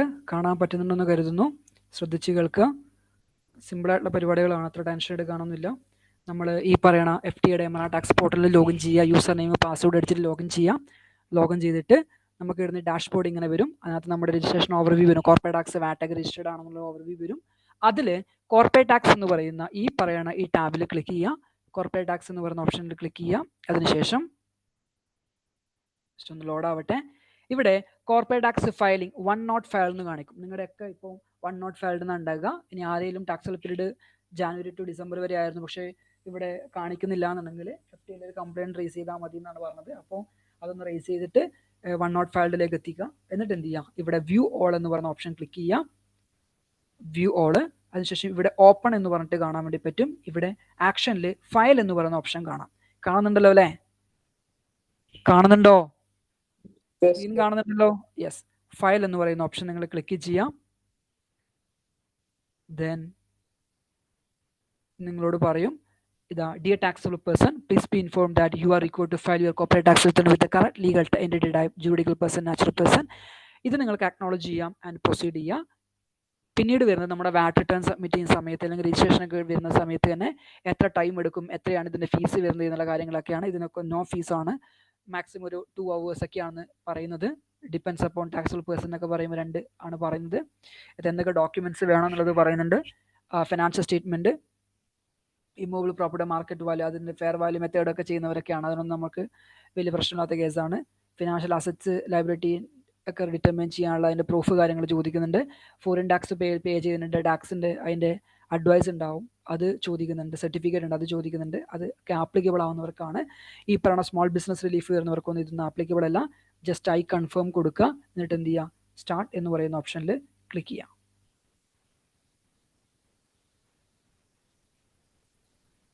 ദെൻ നോർമൽ കേസിൽ നമ്മൾ 1 to 8 വരെയുള്ള ഫീൽഡാണ്. ഇത് ഫുൾ ഫ്ലജ്ഡ് ആയിട്ടുള്ള റിട്ടേൺ ഫയൽ ചെയ്യാൻ വേണ്ടിയിട്ടുള്ളവർക്ക് 1 തൊട്ട് 8 വരെയുള്ള ഫീൽഡ് എന്ത് ചെയ്യണം, 1 തൊട്ട് 7 വരെയുള്ള ഫീൽഡ് നമ്മൾ ഫില്ലപ്പ് ചെയ്ത് കൊടുക്കണം. 8ാമത്തെ ഫീൽഡിൽ എന്ത് ചെയ്യണം, നമ്മൾ റിവ്യൂ ചെയ്തിട്ട് അതെന്ത് ചെയ്യണം, സബ്മിറ്റ് ചെയ്യാണ് വേണ്ടത്. പക്ഷേ നമുക്ക് എന്ത് ചെയ്യാൻ വേണ്ടി പറ്റും, ഈ പറയുന്ന സ്മോൾ ബിസിനസ് റിലീഫ് സബ്മിറ്റ് ചെയ്യുന്നവരെ സംബന്ധിച്ചിടത്തോളം, ക്രാഷ് ബാച്ചിൽ വരുന്ന കുട്ടികളെ സംബന്ധിച്ചിടത്തോളം നമുക്ക് എന്തില്ല, 8 വരെയുള്ള ഫീൽഡ് പോകേണ്ട ആവശ്യമില്ല. പകരം 3 ടാബായിട്ട് ഇത് റെഡ്യൂസ് ആയിട്ട് മാറും. ആകെ tax payer details, election, review and declaration എന്ന് പറയുന്നതിനകത്ത് വരും. നമ്മൾ ടേൺ ഓവർ കാര്യങ്ങളൊക്കെ കൊടുത്തു കഴിയുമ്പോൾ ദെൻ നമുക്ക് ജസ്റ്റ് ഒന്ന് നോക്കാം. ഓരോ ഫീൽഡ് വഴി ടാക്സ് പേയർ ഡീറ്റെയിൽസിനകത്ത് നമ്മുടെ TRN നമ്പർ, നമ്മുടെ ടാക്സ് പേഴ്സൻ്റെ പേരുണ്ടാവും. ഇതൊക്കെ പ്രീ ഡിഫൈൻഡ് ആയിട്ട് വന്ന് കിടക്കാണ് കേട്ടോ. ഗ്രേഡ് ഔട്ട് ആണ്, നമുക്ക് എഡിറ്റ് ചെയ്യാനൊന്നും വേണ്ട. അതിനകത്ത് വരും അഡ്രസ് ഡീറ്റെയിൽസ് വരും, അവിടെ കാര്യങ്ങൾ, അഡ്രസ്സ് കാര്യങ്ങളൊക്കെ വരും. എന്നിട്ട് നമ്മളോട് ചോദിക്കും ഈ പറയുന്ന ഇൻഫർമേഷൻസ് മുകളിൽ കൊടുത്തിരിക്കുന്ന എബോ ഇൻഫർമേഷൻസ് ഒക്കെ കറക്റ്റ് ആണോ ചോദിക്കും. യെസ് ആണെങ്കിൽ യെസ് കൊടുക്കുക, നോ ആണെങ്കിൽ നോ കൊടുക്കുക. എന്തെങ്കിലും അമെൻഡ് ചെയ്യാൻ വേണ്ടിയിട്ട് ഉണ്ട് എന്നുണ്ടെങ്കിൽ, അതായത് ഈ പറയുന്ന ഇൻഫർമേഷൻസ് കറക്റ്റ് അല്ല എന്നുണ്ടെങ്കിൽ നിങ്ങൾക്ക് എന്ത് ചെയ്യാം, ഇവിടെ അമെൻഡ് ചെയ്യാനുള്ള ഓപ്ഷൻ ഉണ്ട്. ഇനി കറക്റ്റ് ആണെന്നുണ്ടെങ്കിൽ എന്ത് ചെയ്യുക, യെസ് ക്ലിക്ക് ചെയ്യുക. യെസ് ക്ലിക്ക് ചെയ്തതിന് ശേഷം നിങ്ങൾക്ക് എന്ത് ചെയ്യും, കുറച്ച് ഇൻഫർമേഷൻ്റെ ടാബ് കൂടി എന്ത് വരും, അവർ നമ്മളോട് ചോദിക്കുന്നുണ്ട്. ഒന്ന്, ടാക്സബിൾ പേഴ്സൺ ഇൻഫർമേഷൻ തന്നെയാണ് ചോദിക്കുന്നത്. Is a taxable person a partner in one or more unincorporated partnership, അതായത് ഒന്നോ അതിലേക്കുമ്പോൾ പാർട്ണർഷിപ്പിനകത്ത് ഇതിൽ ജോയിൻഡ് ആയിട്ടാണോ നിൽക്കുന്നത്, അല്ലെങ്കിൽ അൺഇൻകോപ്പറേറ്റഡ് പാർട്ണർഷിപ്പിൽ ഇതിനകത്ത് മെമ്പർ ആണോ എന്നാണ് ചോദിക്കുന്നത്. അപ്പോൾ എന്ത് ചെയ്യുക, നോർമൽ കമ്പനികളെ സംബന്ധിച്ചിടത്തോളം യെസ് ആണെന്നുണ്ടെങ്കിൽ എന്ത് ചെയ്യുക, ആ ഒരു അൺഇൻകോപ്പറേറ്റഡ് പാർട്ണർഷിപ്പിന്റെ ഡീറ്റെയിൽസ്, TR നമ്പർ കാര്യങ്ങളൊക്കെ ആഡ് ചെയ്ത് കൊടുക്കുക. നോ ആണെങ്കിൽ എന്ത് ചെയ്യുക, നോ ജസ്റ്റ് ക്ലിക്ക് ചെയ്യുക. അപ്പോൾ ആ ഫീൽഡ് എന്ത് ചെയ്യും, അവിടെ ഫ്രീസ് ആയിക്കോളും. Then is a tax return being completed by a government entity, government controlled entity, extractive business or extractive natural resource business. അതായത് നോർമലി ഗവൺമെന്റ് എൻറ്റിറ്റിക്ക് ഒന്നും നമ്മൾ സബ്മിറ്റ് ചെയ്യുന്നുണ്ടാവില്ല. നമ്മളൊക്കെ ചെറിയ ട്രേഡിംഗ് കമ്പനികളൊക്കെ ആയിരിക്കും വർക്ക് ചെയ്യുന്നുണ്ടാകുക. ഇനി അങ്ങനെ ഗവൺമെന്റ് കമ്പനിയൊക്കെ ആണ് എന്നുണ്ടെങ്കിൽ നിങ്ങൾ യെസ് കൊടുക്കുക. അല്ലാന്നുണ്ടെങ്കിൽ എന്ത് ചെയ്യുക, നിങ്ങൾ നോ ക്ലിക്ക് ചെയ്ത് കൊടുക്കുക. ദെൻ നമ്മുടെ ഈ ടാക്സബിൾ പേഴ്സന്റെ ഈ വർഷത്തെ, അല്ലെങ്കിൽ ഈ വർഷമല്ല, നമ്മുടെ അസസ്മെന്റ് പീരീഡ് ഇപ്പോൾ 1 ജാനുവരി 2024 തൊട്ട് 31 ഡിസംബർ 2024 വരെയാണല്ലോ. ഈ പറയണ ആ അസസ്മെന്റ് പീരീഡിലെ ടാക്സബിൾ പേഴ്സന്റെ റവന്യൂ എത്രയാണ് എന്നുള്ളത് എന്ത് ചെയ്യുക, നമ്മൾ നോക്കണം. എന്നിട്ട് ആ റവന്യൂ എന്ത് ചെയ്യുക, നമ്മളിവിടെ എൻ്റർ ചെയ്ത് കൊടുക്കുക. എൻ്റർ ചെയ്യുമ്പോൾ ശ്രദ്ധിക്കേണ്ട ഒരു കേസ് എന്ന് വെച്ചാൽ, ഈ പറയണ FTന്റെ വാറ്റ് റെക്കോർഡ് പ്രകാരം നമ്മൾ എന്ത് ഉണ്ടാവും, ഒരു റവന്യൂ എൻ്റർ ചെയ്തിട്ടുണ്ടാവും അല്ലേ. നമ്മുടെ വാറ്റ് റിട്ടേണിന്റെ റെക്കോർഡ് പ്രകാരം FTയിൽ ഓൾറെഡി വാറ്റ് റിട്ടേൺ സബ്മിറ്റ് ചെയ്യുന്ന സമയത്ത് സെയിൽസ് നമ്മൾ ഡിസ്ക്ലോസ് ചെയ്തിട്ടില്ലേ, അതുമായിട്ടൊന്ന് റീകൺസിൽ ചെയ്ത് നോക്കുക. എന്തിനാ ഇത് പറയാൻ കാരണം എന്ന് വെച്ചാൽ, നമ്മുടെ വാറ്റ് റിട്ടേണിന്റെ ഓരോ പീരീഡ് സബ്മിറ്റ് ചെയ്യുമ്പോൾ ലെറ്റ്സ് സേ 1/1/2024 തൊട്ട് 31/12/2024 വരെ ഞാൻ എന്ത് ചെയ്തിട്ടുണ്ടാകും, ചിലപ്പോൾ ഒരു 800,000 കാണിച്ചിട്ടുണ്ടാകും, ഒരു 8 ലക്ഷം കാണിച്ചിട്ടുണ്ടാകാം. രണ്ടാമത്തെ പീരീഡ് 31/3/1/4/24 തൊട്ട് 30/6 വരെയുള്ള പീരീഡിൽ ഒരു 2 ലക്ഷം കാണിച്ചിട്ടുണ്ടാകാം, അപ്പോൾ 1 മില്യൺ ആയി. ദെൻ 1/7/2024 തൊട്ട് 31/10/2024 വരെ ചിലപ്പോൾ ഒരു 1 മില്യൺ സെയിൽ കാണിച്ചിട്ടുണ്ടാവാം, അങ്ങനെ 2 മില്യൺ ടോട്ടലായി. ദെൻ 9 വരെ അല്ലേ. ദെൻ 10/11/10/24 to 31/12/2024 വന്ന പീരീഡ് ചിലപ്പോൾ ഞാനൊരു 1 മില്യൺ കാണിച്ചിട്ടുണ്ടാകും, അങ്ങനെ ടോട്ടൽ 3 മില്യൺ ആയിട്ടുണ്ടാകാം. ചുരുക്കി പറഞ്ഞാൽ വാറ്റ് റെക്കോർഡ് പ്രകാരം നമ്മുടെ റവന്യൂ 3 മില്യണും നമ്മൾ കോർപ്പറേറ്റ് ടാക്സ് റിട്ടേൺ ഫയൽ ചെയ്യാൻ വേണ്ടി പോകുമ്പോൾ 2 മില്യൺ റവന്യൂ പറയാൻ വേണ്ടി പാടില്ല. കാരണം എന്താ വെച്ചാൽ, ഓൾവേസ് നിങ്ങൾ എന്ത് ചെയ്യുക, what ever we have disclose as per FTA വാറ്റ് പ്രകാരം റീകൺസൾഡ് ആയിരിക്കണം നിങ്ങളുടെ കോർപ്പറേറ്റ് ടാക്സിന്റെ റിട്ടേണിനകത്ത് വരാൻ വേണ്ടി പോകുന്ന റവന്യൂ. കാരണം വാറ്റ് റിട്ടേണും സബ്മിറ്റ് ചെയ്യുന്നത് ഏത് പോർട്ടലിനകത്താ, ഈ പറയണ എമറ ടാക്സ് പോർട്ടലിനകത്താണ് നമ്മൾ സബ്മിറ്റ് ചെയ്യുന്നത്. അപ്പോൾ എമറ ടാക്സ് പോർട്ടലിനകത്ത് തന്നെ അവിടെ വാറ്റിന്റെ റെക്കോർഡ് പ്രകാരം റവന്യൂ ഉണ്ട്. അതിൽ കുറവാണ് നിങ്ങളുടെ കോർപ്പറേറ്റ് ടാക്സ് റിട്ടേൺ പ്രകാരമുള്ള റവന്യൂ വന്നിട്ടുണ്ടെന്നുണ്ടെങ്കിൽ പ്രശ്നമാണ്. ഇനി കൂടുതൽ വന്നിട്ടുണ്ടെങ്കിലും പ്രശ്നമാണ്. എന്താ കൂടുതൽ വന്നിട്ടുണ്ടെങ്കിൽ നമ്മളോട് ചോദിക്കും, എന്താണ് നിങ്ങളുടെ വാറ്റ് പ്രകാരം നിങ്ങളുടെ റവന്യൂ, ടാക്സബിൾ റവന്യൂ എന്ന് പറയുന്നത് എത്രയാണ്, ഇപ്പൊ 2 മില്യൺ ആണ്, പക്ഷെ കോർപ്പറേറ്റ് ടാക്സ് പ്രകാരം അത് 10 മില്യൺ വരുന്നുണ്ടല്ലോ, എന്താ റവന്യൂ തമ്മിൽ മാറാനുള്ള റീസൺ എന്ന് ചോദിച്ചാൽ നമ്മൾ എന്ത് ചെയ്യണം, ക്ലാരിഫിക്കേഷൻ ഉണ്ടായിരിക്കണം. ഔട്ട് ഓഫ് സ്കോപ്പ് സപ്ലൈസ് ആയിരുന്നു, നോൺ ടാക്സബിൾ റവന്യൂ ആയിരുന്നൊക്കെയുള്ള ക്ലാരിഫിക്കേഷൻ നമ്മുടെ കയ്യിൽ ഉണ്ടായിരിക്കണം. അപ്പോൾ ആ റീകൺസെഷൻ എന്ത് ചെയ്യണം, നിങ്ങൾ പ്രിപ്പയർ ചെയ്ത് വെച്ചിട്ട് വളരെ കോൺഫിഡന്റ് ആണെങ്കിൽ മാത്രമേ എന്ത് ചെയ്യുക, ക്ലിയർ ആയിട്ട് മാറും. കോൺഫിഡന്റ് അല്ല, വളരെ ക്ലിയർ ആക്കിയ ശേഷം മാത്രമേ നിങ്ങൾ എന്ത് ചെയ്യാൻ വേണ്ടി പാടുള്ളൂ, ഈ പറയണ ഇൻകം ഇവിടെ ഡിസ്ക്ലോസ് ചെയ്യാൻ വേണ്ടി പാടുള്ളൂ. ഞാൻ ഇവിടെ തൽക്കാലം എന്ത് ചെയ്യുന്നു, എന്റെ കമ്പനിയുടെ ഇൻകം ഒരു 500,000 ആണ്. ചോദിച്ചോ. നമ്മുടെ ടാക്സ് പീരീഡ് എന്ന് പറയുന്നത് ഡിസംബർ ടു ഫെബ്രുവരി അങ്ങനെയായിരുന്നു. ഡിസംബർ ടു ഫെബ്രുവരിയാ? അന്നേരം ഇതെങ്ങനെ കറക്റ്റ് നോക്കല്? ആ ഒരു പെർട്ടിക്കുലർ പീരീഡ് നിങ്ങൾ ഏതാണോ അസസ്മെന്റ് പീരീഡ് വരുന്നത് ആ ഒരു പീരീഡിലെ റവന്യൂ മാത്രം ഡിസ്ക്ലോസ് ചെയ്താൽ മതി. അതിപ്പോ FTL ഇല്ല പോലെ കിട്ടുമോ ഡിസംബർ? ഓക്കെ, അതായത് നിങ്ങൾക്ക് വാറ്റ് റെക്കോർഡ് പ്രകാരമുള്ള ടോട്ടൽ റവന്യൂ നിങ്ങൾക്ക് കിട്ടില്ല എന്നല്ലേ, നിങ്ങൾക്ക് ആ ഒരു വർക്കിംഗ് ഉണ്ടാവില്ല ആ ഒരു പെർട്ടിക്കുലർ പീരീഡിലെ. അത് വെച്ച് നിങ്ങൾ സ്പ്ലിറ്റ് ചെയ്ത് എടുത്ത് വെച്ചാൽ മതി, കുഴപ്പമില്ല. അല്ല, ഇവരിങ്ങനെ ചെക്ക് ചെയ്യുന്ന സമയത്ത് നമുക്ക് മനസ്സിലാക്കാനില്ലല്ലോ. ചെക്ക് ചെയ്യുന്ന സമയത്ത് അവർക്ക് മനസ്സിലാക്കാൻ വേണ്ടി പറ്റില്ല, പക്ഷെ നമ്മൾ റീകൺസെഷൻ കൊടുക്കുമ്പോൾ നമുക്ക് പറയാൻ വേണ്ടി പറ്റുമല്ലോ, ക്ലാരിഫൈ ചെയ്യാൻ വേണ്ടി പറ്റുമല്ലോ.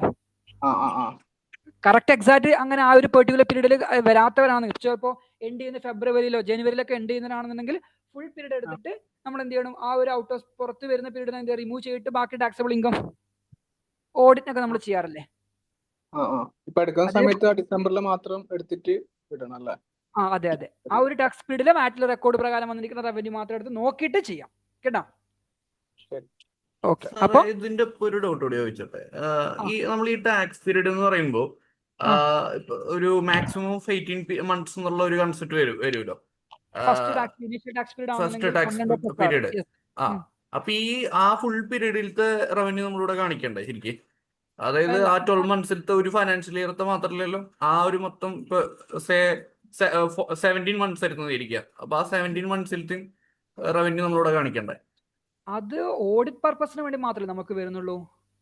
ഐ മീൻ നമ്മൾ ഈ CT രജിസ്ട്രേഷൻ തരുമ്പോൾ തന്നെ നമ്മുടെ അവര് രജിസ്ട്രേഷൻ ഡേറ്റ് എന്ന് പറഞ്ഞിട്ട് ഒരു ഡേറ്റ് പറഞ്ഞിട്ടുണ്ടാവും. എഫക്റ്റീവ് ഡേറ്റ് മറ്റൊരു ഡേറ്റ് വരുന്നില്ല നമുക്ക്. ആ പിന്നെ അവര് ഒരു end of the tax period എന്ന് പറഞ്ഞിട്ട് മിക്കതും 31st December 2024 എൻഡ് ചെയ്യണമെന്നാണ് ഇരിക്കുക. അങ്ങനെയാണെങ്കിൽ അപ്പൊ ആ അത് ഫുൾ റവന്യൂ കാണിക്കണം. അല്ലെ, അപ്പൊ അത് ഇപ്പൊ ഒരു ഈ കേസിലാണെന്നുണ്ടെങ്കിൽ 70 മന്ത്സ് ആണെന്നുണ്ടെങ്കിൽ 17 മന്ത്സിലത്തെയും റവന്യൂ കാണിക്കണം റവന്യൂ അല്ലെ? കാണിക്കേണ്ടി വരും. Yes. അതാണ് ഫസ്റ്റ് ടാക്സ് അസസ്മെന്റ് പീരീഡ്. അപ്പൊ അതായി മാറില്ലേ, എഫക്റ്റീവ് ഡേറ്റ് തൊട്ട് എൻഡ് ഡേറ്റ് വരെയുള്ള പീരീഡ് ആയി മാറില്ലേ. ആ അതെ അതെ. പിന്നെ ഇതായിട്ട് വേറൊരു ഓക്കെ, ഇത് ക്ലിയർ ആയി. വേറൊരു ഡൗട്ട് ഉണ്ടായിരുന്നു. ഇപ്പോ ഒരു എൻറ്റിറ്റി ടൈപ്പ് ചേഞ്ച് ചെയ്തു. സോ അതിൽ ഡീരജിസ്റ്റർ ചെയ്തിട്ട് പിന്നെന്താ, ഡീരജിസ്റ്റർ ചെയ്യാൻ ഡിലേ വന്നു, ഡീരജിസ്റ്റർ ചെയ്തിട്ട് പുതിയ രജിസ്ട്രേഷൻ എടുക്കാനും ഡിലേ വന്നു. അപ്പൊ ഈ ഒരു ഗ്യാപ്പില് വാറ്റ് റിട്ടേൺ ഫയൽ ചെയ്തിട്ടില്ല. അപ്പൊ ശരിക്കും ആ ഗ്യാപ്പിലുള്ള റവന്യൂ കാണിക്കാൻ വിട്ടുപോയിട്ടുണ്ട്. അതായത് അപ്പൊ എഫക്റ്റീവ്ലി ഇവരെ കോർപ്പറേറ്റ് ടാക്സ് റിട്ടേൺ ഫയൽ ചെയ്യുമ്പോൾ അവർ കാണിക്കുന്ന റവന്യൂ എന്ന് പറയുന്നത് വാറ്റ് റിട്ടേണേക്കാൾ കൂടുതലാണ്. അപ്പോ VD ഫയൽ ചെയ്യാൻ വേണ്ടി പറയും. അപ്പൊ നമ്മൾ റിട്ടേണിൽ ഇത് കൂടുതൽ കോർപ്പറേറ്റ് ടാക്സ് റിട്ടേണെങ്കിലും കറക്റ്റ് ആയിട്ട് കാണിക്കുക എന്നുള്ള ഉദ്ദേശിക്കുകയാണെന്നുണ്ടെങ്കിൽ നമ്മൾ അതിന്റെ ഒപ്പം എന്താ ചെയ്യേണ്ടത്, വളണ്ടറി ഡിസ്ക്ലോഷറിലൂടെ എക്സ്ട്രാ റവന്യൂ കാണിക്കണം. ഏത് പീരീഡിലാണോ വാറ്റ് റിട്ടേൺ ഫയൽ ചെയ്യാൻ പെൻഡിങ് ഉള്ളത് അത് ഫയൽ ചെയ്യാം, അല്ലെ മോഡിഫൈ ചെയ്യാം. അല്ലാണ്ട് അത് VD ഫയൽ ചെയ്ത പ്രശ്നമാവോ? പ്രശ്നം തന്നെ. ഇപ്പൊ എല്ലാ ഒരുവിധപ്പെട്ട കമ്പനികളൊക്കെ VD ഫയൽ ചെയ്യുന്നുണ്ട്. വേറെ ഓപ്ഷൻ ഇല്ല നമുക്ക് റവന്യൂ മാറ്റാൻ വേണ്ടിട്ട്. മിസ്സായി പോയതൊക്കെ ഇപ്പല്ലേ എല്ലാരും റെക്കഗ്നൈ നോക്കി തുടങ്ങിയത്. ഇവിടെ കൊടുക്കുന്നതേ ഇൻക്ലൂഡിംഗ് വാറ്റ് ആയിട്ടുള്ള എമൗണ്ട് ആണോ? അക്കൗണ്ടിൽ വരുന്ന റവന്യൂ ഇല്ലേ, ടാക്സബിൾ എമൗണ്ട്. അതായത് ടാക്സബിൾ എമൗണ്ട് മാത്രം കൊടുത്താൽ മതിയല്ലോ അല്ലേ? കാരണം വാറ്റ് എന്ന് പറയുന്നത് ബാലൻസ് ഷീറ്റ് അല്ലേ, പിയാണ്ട് ലൈറ്റ് അല്ലല്ലോ, നമ്മുടെ റവന്യൂ. മനസ്സിലായില്ല? ഞാൻ ക്ലാരിഫൈ ചെയ്തു. ഇപ്പൊ ഞാനൊരു കസ്റ്റമർ ഞാനൊരു ഇൻവോയ്സ് ചെയ്യാണ്. ഞാനൊരു കസ്റ്റമർക്ക് 10,000 ആണ് എന്റെ ടാക്സബിൾ വാല്യൂ. 500 dirhams എന്ത് ചെയ്യുന്നു, ഞാൻ അതിന്റെ വാറ്റ് ആയിട്ട് കളക്ട് ചെയ്യുന്നു. അങ്ങനെ 10,500 ആണ് എനിക്ക് കിട്ടാൻ വേണ്ടിയിട്ടുള്ളത്, കസ്റ്റമറിൽ നിന്ന് കിട്ടാൻ വേണ്ടിയിട്ടുള്ളത്. ഓക്കെ, അങ്ങനെയാണെങ്കിൽ എന്റെ പിയാണ്ടൽ അക്കൗണ്ടിലേക്ക് എത്ര എമൗണ്ടാ പോവാ, പ്രോഫിറ്റ് ലോസ് അക്കൗണ്ടിലേക്ക് എത്ര എമൗണ്ടാ പോവാ, എത്ര പോവാ? 10,000 ആണ് പോവാ. ഈ 10,000 മാത്രം ഞങ്ങൾ കോർപ്പറേറ്റ് ടാക്സ് പേ ചെയ്യുന്നത്. ഇതെന്ന് പറഞ്ഞാൽ എന്താണ്, 500 dirhams എന്ന് പറഞ്ഞാൽ ഔട്ട്പുട്ട് മാറ്റ് ലയബിലിറ്റി ആണ്, ബാലൻസ് ഷീറ്റ് ആയിട്ടാണ്. അപ്പോൾ ഇവിടെ റവന്യൂ കാണിക്കുമ്പോൾ നിങ്ങൾ 10,000 കാണിച്ചാൽ മതി, 10,500 കാണിക്കേണ്ട ആവശ്യമില്ല. കേട്ടോ? Okay, right. അപ്പൊ വരും. ഫസ്റ്റ് ടൈം ആണെങ്കിൽ 1,000 dirhams ഫിക്സഡ് പെനാൽറ്റി വരും. പിന്നീട് അങ്ങോട്ടേക്ക് ഇൻട്രസ്റ്റ് വരും. ഫസ്റ്റ് വീക്കിലേക്ക് 2%, ദെൻ 4% എന്ന രീതിയിൽ ഒരു ഇൻട്രസ്റ്റും കൂടി കാൽക്കുലേറ്റ് ചെയ്യും നെറ്റ് പേബിൾ എമൗണ്ടിന് മുകളിൽ. അല്ല,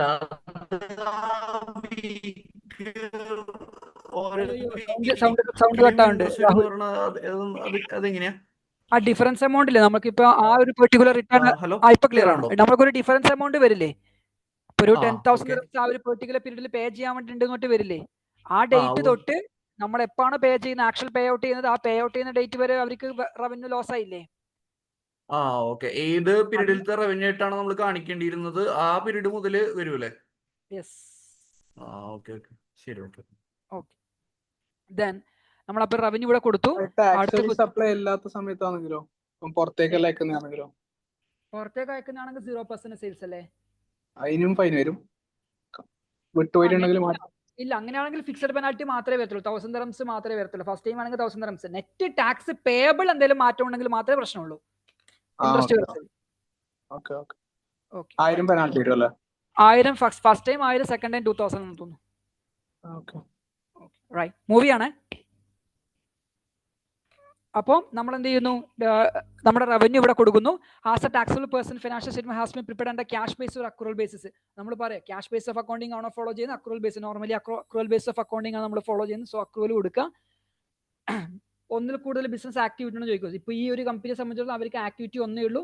യെസ് ആണെന്നുണ്ടെങ്കിൽ എന്ത് ചെയ്യാം, ഇവിടെ നമ്പർ ഓഫ് ആക്ടിവിറ്റി അവിടെ ലിസ്റ്റ് ഔട്ട് ചെയ്ത് വന്നിട്ടുണ്ടാവും. എന്നിട്ട് ചോദിക്കുന്നത് ഓരോ ബിസിനസ് ആക്ടിവിറ്റി എത്ര ശതമാനമാണ് റവന്യൂ വന്നിരിക്കുന്നത്. അതായത് ഈ പറഞ്ഞ 500,000 റവന്യൂ വന്നെന്ന് ഞാൻ പറഞ്ഞു. ആ 500,000 റവന്യൂ വന്നിരിക്കുന്നത് ഇപ്പോൾ 2 ആക്ടിവിറ്റി ഉള്ള കമ്പനിയാണെന്ന് കരുതി. ഇവിടെ 2 ആക്ടിവിറ്റി ഉണ്ട്, 2 ലൈൻ ഉണ്ട് എന്ന് കരുതുക. ഈ 2 ലൈൻ ഉണ്ടെന്നുണ്ടെങ്കിൽ ഓരോ ലൈനിലും എത്ര ശതമാനമാണ് കോൺട്രിബ്യൂട്ട് ചെയ്തിരിക്കുന്ന ഡീറ്റെയിൽസ് എന്ത് ചെയ്യുക, നമ്മൾ ഫില്ലപ്പ് ചെയ്ത് കൊടുക്കുക. ഈ ഒരു കമ്പനിയുടെ കേസ് ആണെങ്കിൽ ഈ retail hardware, paint, glass, specialised store നമ്മൾ ചെയ്യുന്ന സമയത്ത് എനിക്ക് എത്ര ശതമാനം റവന്യൂ വന്നു, എനിക്കൊരു 90% റവന്യൂ, ഈ 90% റവന്യൂ വന്നിരിക്കുന്നത് ഈ ഒരു ആക്ടിവിറ്റിയിലൂടെ ആണെന്നുണ്ടെങ്കിൽ ഞാൻ എന്ത് ചെയ്യുക, 90 കൊടുക്കുക. ബാക്കി 10% റവന്യൂ അതർ ഇൻകം ആണെന്നെങ്കിൽ ഞാൻ അതർ ഇൻകം കൊടുക്കണ്ട, മാറ്റി വെച്ചാൽ മതി. ഇനി 2 ആക്ടിവിറ്റി ഉണ്ടെന്നുണ്ടെങ്കിൽ ഒന്ന് 40%, ഒന്ന് 10%, ഒന്ന് 10%, അങ്ങനെയാണെന്നുണ്ടെങ്കിൽ ആ ഒരു സെഗ്രിഗേഷൻ എന്ത് ചെയ്യുക, നമ്മൾ അതിനകത്ത് ബ്രേക്കപ്പ് ആയിട്ട് കൊടുക്കുക. ചുരുക്കി പറഞ്ഞാൽ നമ്മുടെ ആക്ടിവിറ്റിനകത്തുനിന്ന് എത്ര ശതമാനം റവന്യൂ വന്നിട്ടുള്ളത് നമ്മൾ എന്ത് ചെയ്യണം, നമ്മളൊന്ന് ഡിസ്ക്ലോസ് ചെയ്ത് കൊടുക്കേണ്ടതുണ്ട് ഇവിടെ കേട്ടോ. സ്മോൾ ബിസിനസ് റിലീഫിന്റെയും നോർമൽ ബിസിനസ് റിട്ടേൺ സബ്മിറ്റ് ചെയ്യുന്നവർക്കൊക്കെ ഇത് ആപ്ലിക്കബിൾ ആണ്.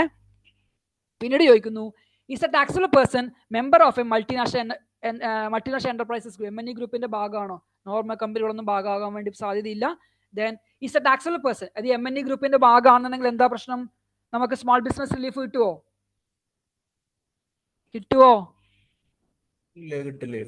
ഇല്ല. MNE ഗ്രൂപ്പിന്റെ ഭാഗമാണെങ്കിൽ സ്മോൾ ബിസിനസ് റിലീഫ് കിട്ടില്ല. ക്വാളിഫൈഡ് റീസൺ പേഴ്സൺ ആണെന്നുണ്ടെങ്കിലും നമുക്ക് എന്ത് കിട്ടില്ല, ഈ പറയണ സ്മോൾ ബിസിനസ് റിലീഫ് കിട്ടില്ല. Then is a taxable person resident in A foreign judicial person under applicable double taxation available. അതായത് ഈ പറയുന്ന വ്യക്തി, കമ്പനി എന്തായിരിക്കണം, പുറത്തൊരു ഫോറിൻ ജുഡിക്ഷനിൽ ടാക്സബിൾ പേഴ്സൺ ആണെന്നുണ്ടെങ്കിലും എന്ത് കിട്ടില്ല, സ്മോൾ ബിസിനസ്, കാരണം റെസിഡന്റ് പേഴ്സൺസിന് മാത്രമേ കിട്ടത്തുള്ളൂ. അപ്പോൾ ഇതും എന്ത് ചെയ്യുക, റെസിഡന്റ് ഡബിൾ ടാക്സേഷൻ അഗ്രിമെന്റ് പ്രകാരം പുറത്ത് റെസിഡന്റ് പേഴ്സൺ അല്ല, നോ എന്ന് പറയുന്നത് ഓപ്ഷൻ എന്ത് ചെയ്യുക, നമ്മൾ ക്ലിക്ക് ചെയ്ത് കൊടുക്കുക. പിന്നീട് ചോദിക്കുന്നു, is a taxable person incorporate established otherwise registered in a free zone company ആണെന്നുണ്ടെങ്കിൽ നിങ്ങൾക്ക് എന്ത് ചെയ്യാം, യെസ് ആണെന്നുണ്ടെങ്കിൽ യെസ് കൊടുക്കാം, നോ ആണെങ്കിൽ നോ കൊടുക്കാം. അന്ന് രാഹുൽ നമ്മളൊരു കോൺഫ്ലിക്റ്റ് ഉണ്ടായിരുന്നില്ലേ, ഇവിടെ തന്നെ ആയിരുന്നു കേട്ടോ, ഫ്രീ സോണിന്റെ നമ്മൾ എൻറ്റിറ്റി ക്ലെയിം ചെയ്യുന്നു ചോദിക്കുന്നത്. It's a taxable person incorporated established otherwise registered in a free zone. Free zone ആണെങ്കിൽ യെസ് കൊടുക്കുക, ഫ്രീ സോൺ കമ്പനി ആണെന്നുണ്ടെങ്കിൽ നമുക്ക് എന്ത് കൊടുക്കുക, നമുക്ക് നോർമലി വരുന്നത് അവരുടെ ക്വാളിഫൈഡ് ഫ്രീ സോൺ ബെനിഫിറ്റ് എന്ന് പറയുന്ന ഓപ്ഷൻ എടുക്കാൻ വേണ്ടി പറ്റും. പക്ഷെ അങ്ങനെ എടുക്കുന്നില്ല എന്നുണ്ടെങ്കിൽ നമുക്ക് എന്ത് എടുക്കാം, ഇവിടെ താഴെ ഓപ്ഷൻ ഉണ്ട്, is a taxable packing makes in election to subject to corporate tax under standard. അതായത് നിങ്ങൾ small qualified free zone person എന്ന് പറയുന്ന ബെനിഫിറ്റ് എൻജോയ് ചെയ്യുന്നില്ല എന്നുണ്ടെങ്കിൽ, നിങ്ങളുടെ even though it's a free zone person ആണ്, പക്ഷെ നമ്മൾ സ്റ്റാൻഡേർഡ് റേറ്റ് 9% ടാക്സ് ചെയ്യുന്നുണ്ട് എന്നുണ്ടെങ്കിൽ നിങ്ങൾ എന്ത് ചെയ്യുക, ഇവിടെ യെസ് എന്ന് പറയുന്ന ഓപ്ഷൻ എന്ത് ചെയ്യുക, ക്ലിക്ക് ചെയ്ത് കൊടുക്കുക. ഓട്ടോമാറ്റിക് ആയിട്ട് നിങ്ങൾക്ക് എന്ത് വരും, നിങ്ങൾക്ക് നോ എന്ന് പറയുന്ന അതായത് ഫ്രീ സോൺ ആണെന്നുണ്ടെങ്കിൽ അവർ കരുതിയിരിക്കുന്നത് എന്താ, നിങ്ങൾ qualified free zone benefit enjoy ചെയ്യാൻ വേണ്ടി പോവാണ്. ഇനി എല്ലാ എന്നുണ്ടെങ്കിൽ എന്ത് ചെയ്യണം, നിങ്ങൾ ഇവിടെ പോയിട്ട് ഒപ്റ്റ് ചെയ്യണം, നമ്മൾ സ്റ്റാൻഡേർഡ് റേറ്റിൽ എടുത്തോളാം എന്നുള്ളത് എന്ത് ചെയ്യണം, നമ്മൾ ഒപ്റ്റ് ചെയ്ത് കൊടുക്കണം. ഈ ഒരു കമ്പനിയെ സംബന്ധിച്ചിടത്തോളം ഇത് ഫ്രീ സോൺ എൻറ്റിറ്റി അല്ലാത്തതുകൊണ്ട് നമ്മൾ എന്ത് ചെയ്യുന്നു, നോ എന്ന് പറയുന്ന ഓപ്ഷൻ നമ്മൾ ക്ലിക്ക് ചെയ്യുന്നു. എന്നിട്ട് എന്ത് ചെയ്യുന്നു, അടുത്ത സ്റ്റേജിലേക്ക് പോകുന്നു. ജസ്റ്റ് ഒന്ന് ഓവർവ്യൂ ചെയ്ത് നോക്കാം.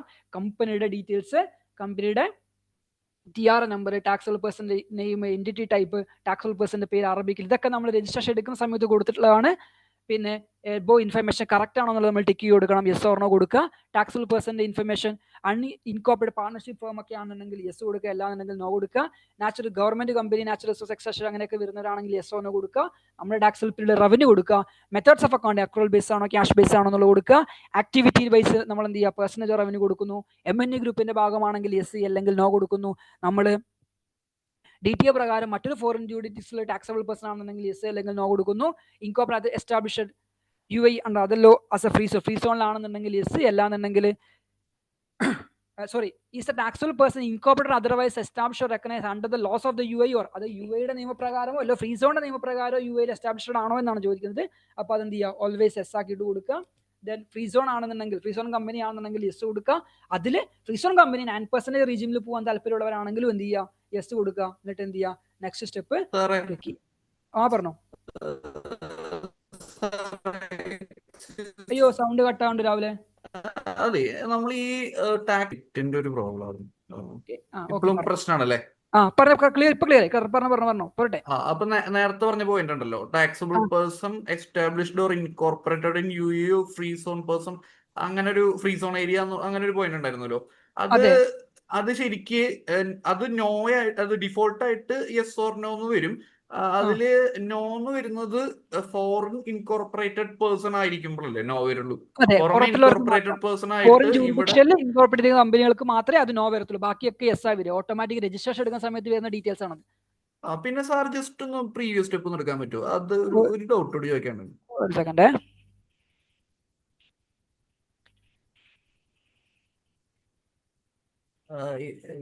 വന്നു, പറഞ്ഞോ. ഫ്രീ സോണിന്റെ ചൂസ് ചെയ്യണ ഒരു ഏരിയയില് ഓക്കെ അടിയിലോട്ട് വരും. Otherwise recognise in a free zone yes ആണെന്നുണ്ടെങ്കിൽ ഓപ്ഷൻ വരും. അതിന്റെ അടിയിൽ ഒരു മിനിറ്റ് ഒന്നുകൂടി എസ് ആയിട്ടൊന്ന് അടിയിലേക്ക് സ്ക്രോൾ ചെയ്യാം. ഓക്കെ, ഇതിന്റെ അടിയിൽ ഒരു ഓപ്ഷൻ വരുന്നുണ്ടല്ലോ, is the tax person making an election to be subject to corporate tax under standard corporate tax regime. ഇത് ശരിക്ക് ഓക്കെ, ഇപ്പൊ സാറ് പറഞ്ഞ പ്രകാരം ഇപ്പൊ യെസ് കൊടുത്തു കഴിഞ്ഞാൽ സ്റ്റാൻഡേർഡ് റെജീമിലോട്ട് കോർപ്പറേറ്റ് ടാക്സ് റെജീം, അതായത് 9% മാറും എന്നുള്ളതാണ് അല്ലേ പറഞ്ഞത്? ശരിക്കും ഇപ്പൊ ഇതില് നോ കൊടുക്കുമ്പോഴേ ഇതില് നോ കൊടുത്തിട്ട് നോ ഒന്ന് കൊടുക്കാൻ പറ്റുമോ? ഇപ്പൊ ഇത്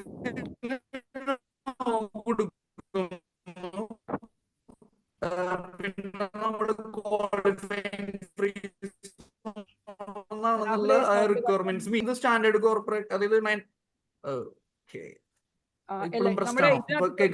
ചോദ്യം നിങ്ങൾ ഈ പറയുന്ന ക്വാളിഫൈഡ് ഫ്രീ സോൺ പേഴ്സന്റെ നമ്മുടെ കണ്ടീഷൻ സാറ്റിസ്ഫൈ ചെയ്യുന്നുണ്ടോ ചോദിക്കുന്നത്. യെസ് ആണെങ്കിൽ യെസ് കൊടുക്കുക, നോ ആണെങ്കിൽ നോ കൊടുക്കുക. ഇനി കണ്ടീഷൻ സാറ്റിസ്ഫൈ നോ കൊടുക്കുമ്പോ എഫക്റ്റീവ്ലി അത് 9% മാറില്ലേ? മാറുന്നുണ്ട്, യെസ്. അപ്പൊ എനിക്ക് ഒരു ഡൗട്ട്, എനിക്ക് എപ്പോഴും ചെയ്യാറുള്ള ഒരു ഡൗട്ട് തോന്നിയിട്ടുണ്ടായിരുന്നു. എന്ത് പറ്റി?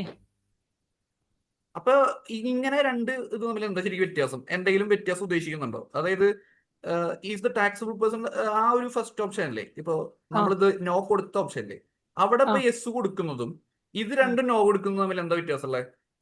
ഇതിനകത്ത് എനിക്ക് തോന്നുന്നത് നമ്മളിപ്പോ ഒരു ക്വാളിഫൈഡ് ഫീസ് എൻറ്റിറ്റി നമ്മൾ ഈ വിൽഫുൾ ആയിട്ട് ഇന്റൻഷനലി നമ്മൾ എന്ത് ചെയ്യുന്നു, സ്വിച്ച് ഓഫ് ചെയ്തിട്ടുണ്ടെങ്കിൽ നെക്സ്റ്റ് 4 years നമുക്ക് കിട്ടത്തില്ലല്ലോ. ഓക്കെ, അപ്പൊ ഇങ്ങനെ ഇപ്പൊ ഈ രീതിയിൽ ഇപ്പൊ ആസ് ഓഫ് നൗ ഉള്ള ചെയ്ത പോലെയാണ് നമ്മൾ ചൂസ് ചെയ്തിരിക്കുക. അപ്പൊ അങ്ങനെയാണെന്നുണ്ടെങ്കിൽ നമുക്ക് അടുത്ത കൊല്ലം എന്തെങ്കിലും ക്വാളിഫയിങ് കണ്ടീഷൻ സാറ്റിസ്ഫൈ ചെയ്യണമെന്നുണ്ടെങ്കിൽ നമുക്ക് ആ ക്വാളിഫയിങ് ഫ്രീ സോണിന്റെ ബെനിഫിറ്റ് ആയിട്ടുള്ള 0% എടുക്കാൻ പറ്റുമോ? പറ്റില്ല, സ്റ്റിൽ നമുക്ക് പറ്റില്ല. എന്തുകൊണ്ടാ അറിയോ? റൂളിനകത്ത് പറയുന്നുണ്ട് ഈവൻ 1 day നിങ്ങൾ അത് ബ്രീച്ച് ചെയ്യുന്നുണ്ടെങ്കിൽ നിങ്ങൾക്ക് ക്വാളിഫൈ നെക്സ്റ്റ് 4 years പറ്റില്ല എന്ന് പറയുന്നുണ്ട്. അപ്പൊ ഇത് തമ്മിൽ വ്യത്യാസം എന്താണെന്ന് എനിക്ക് വ്യത്യാസം ഉണ്ടാവില്ല. ക്ലിയർ? ഐ മീൻ ഇതെന്തെങ്കിലും ഇപ്പൊ ഇത് യെസ് ചൂസ് ചെയ്തിരിക്കുക, അപ്പൊ നമ്മൾ എന്തെങ്കിലും എക്സ്ട്രാ ഡോക്യുമെന്റ്സ് എന്തെങ്കിലും മെയിൻറ്റെയിൻ ചെയ്യേണ്ടതായിട്ടുണ്ടോ? അങ്ങനെ എന്തെങ്കിലും വ്യത്യാസം ഉണ്ടോ? ആണ് എന്നുണ്ടെങ്കിൽ നമ്മൾ ഓഡിറ്റ് ഫിനാൻഷ്യൽ സ്റ്റേറ്റ്മെന്റ്സ് കാര്യങ്ങൾ വെക്കേണ്ടി വരും. I mean qualified free zone അല്ല, സ്റ്റാൻഡേർഡ് കോർപ്പറേറ്റ് ടാക്സ് റെജീമിലോട്ട് വളണ്ടറിലി ഓപ്റ്റ് ചെയ്യുന്ന പോയിന്റ് ഉണ്ടല്ലോ, അതിൽ വേറെ ഡോക്യുമെന്റ്സും കാര്യങ്ങളൊന്നും വെക്കേണ്ടി വരില്ല. ഗവൺമെന്റ് ടാക്സ് കിട്ടുന്ന പരിപാടിയല്ലേ. അപ്പൊ ശരിക്കും ഇത് എഫക്റ്റീവ്ലി ഒരു വ്യത്യാസം ഇല്ല എന്ന് പറയണേ അല്ലേ? ഇല്ല, എനിക്ക് ഫീൽ ചെയ്തിട്ടില്ല ഇതുവരെ. അങ്ങനെ കേസ് ടു കേസ് വരുമോന്ന് അറിയില്ല. ഇങ്ങനെ സെപ്പറേറ്റ് ആയിട്ട് ഇങ്ങനെ ചോദിക്കുന്നോണ്ട് ഒരു ഡൗട്ട് തോന്നിയാണ്. ഓക്കെ, മൂവ് ചെയ്യല്ലോ അല്ലേ? ശരി. ഓക്കെ, നെക്സ്റ്റ് സ്റ്റെപ്പിലേക്ക് പോകുന്നു. രണ്ടാമത്തെ സ്റ്റെപ്പിലാണ് നമുക്ക് എലക്ഷൻസ് ലോഡാവട്ടെ.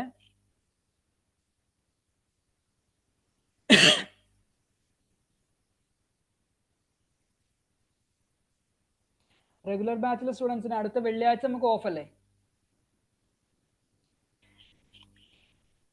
ഫ്രൈഡേ ഓഫ് അല്ലേ നമുക്ക് അല്ലേ? ഫ്രൈഡേ സാറ്റർഡേ സൺഡേ 3 ദിവസം ക്ലാസ് എടുക്കാം അങ്ങനെയാണെങ്കിൽ കേട്ടോ.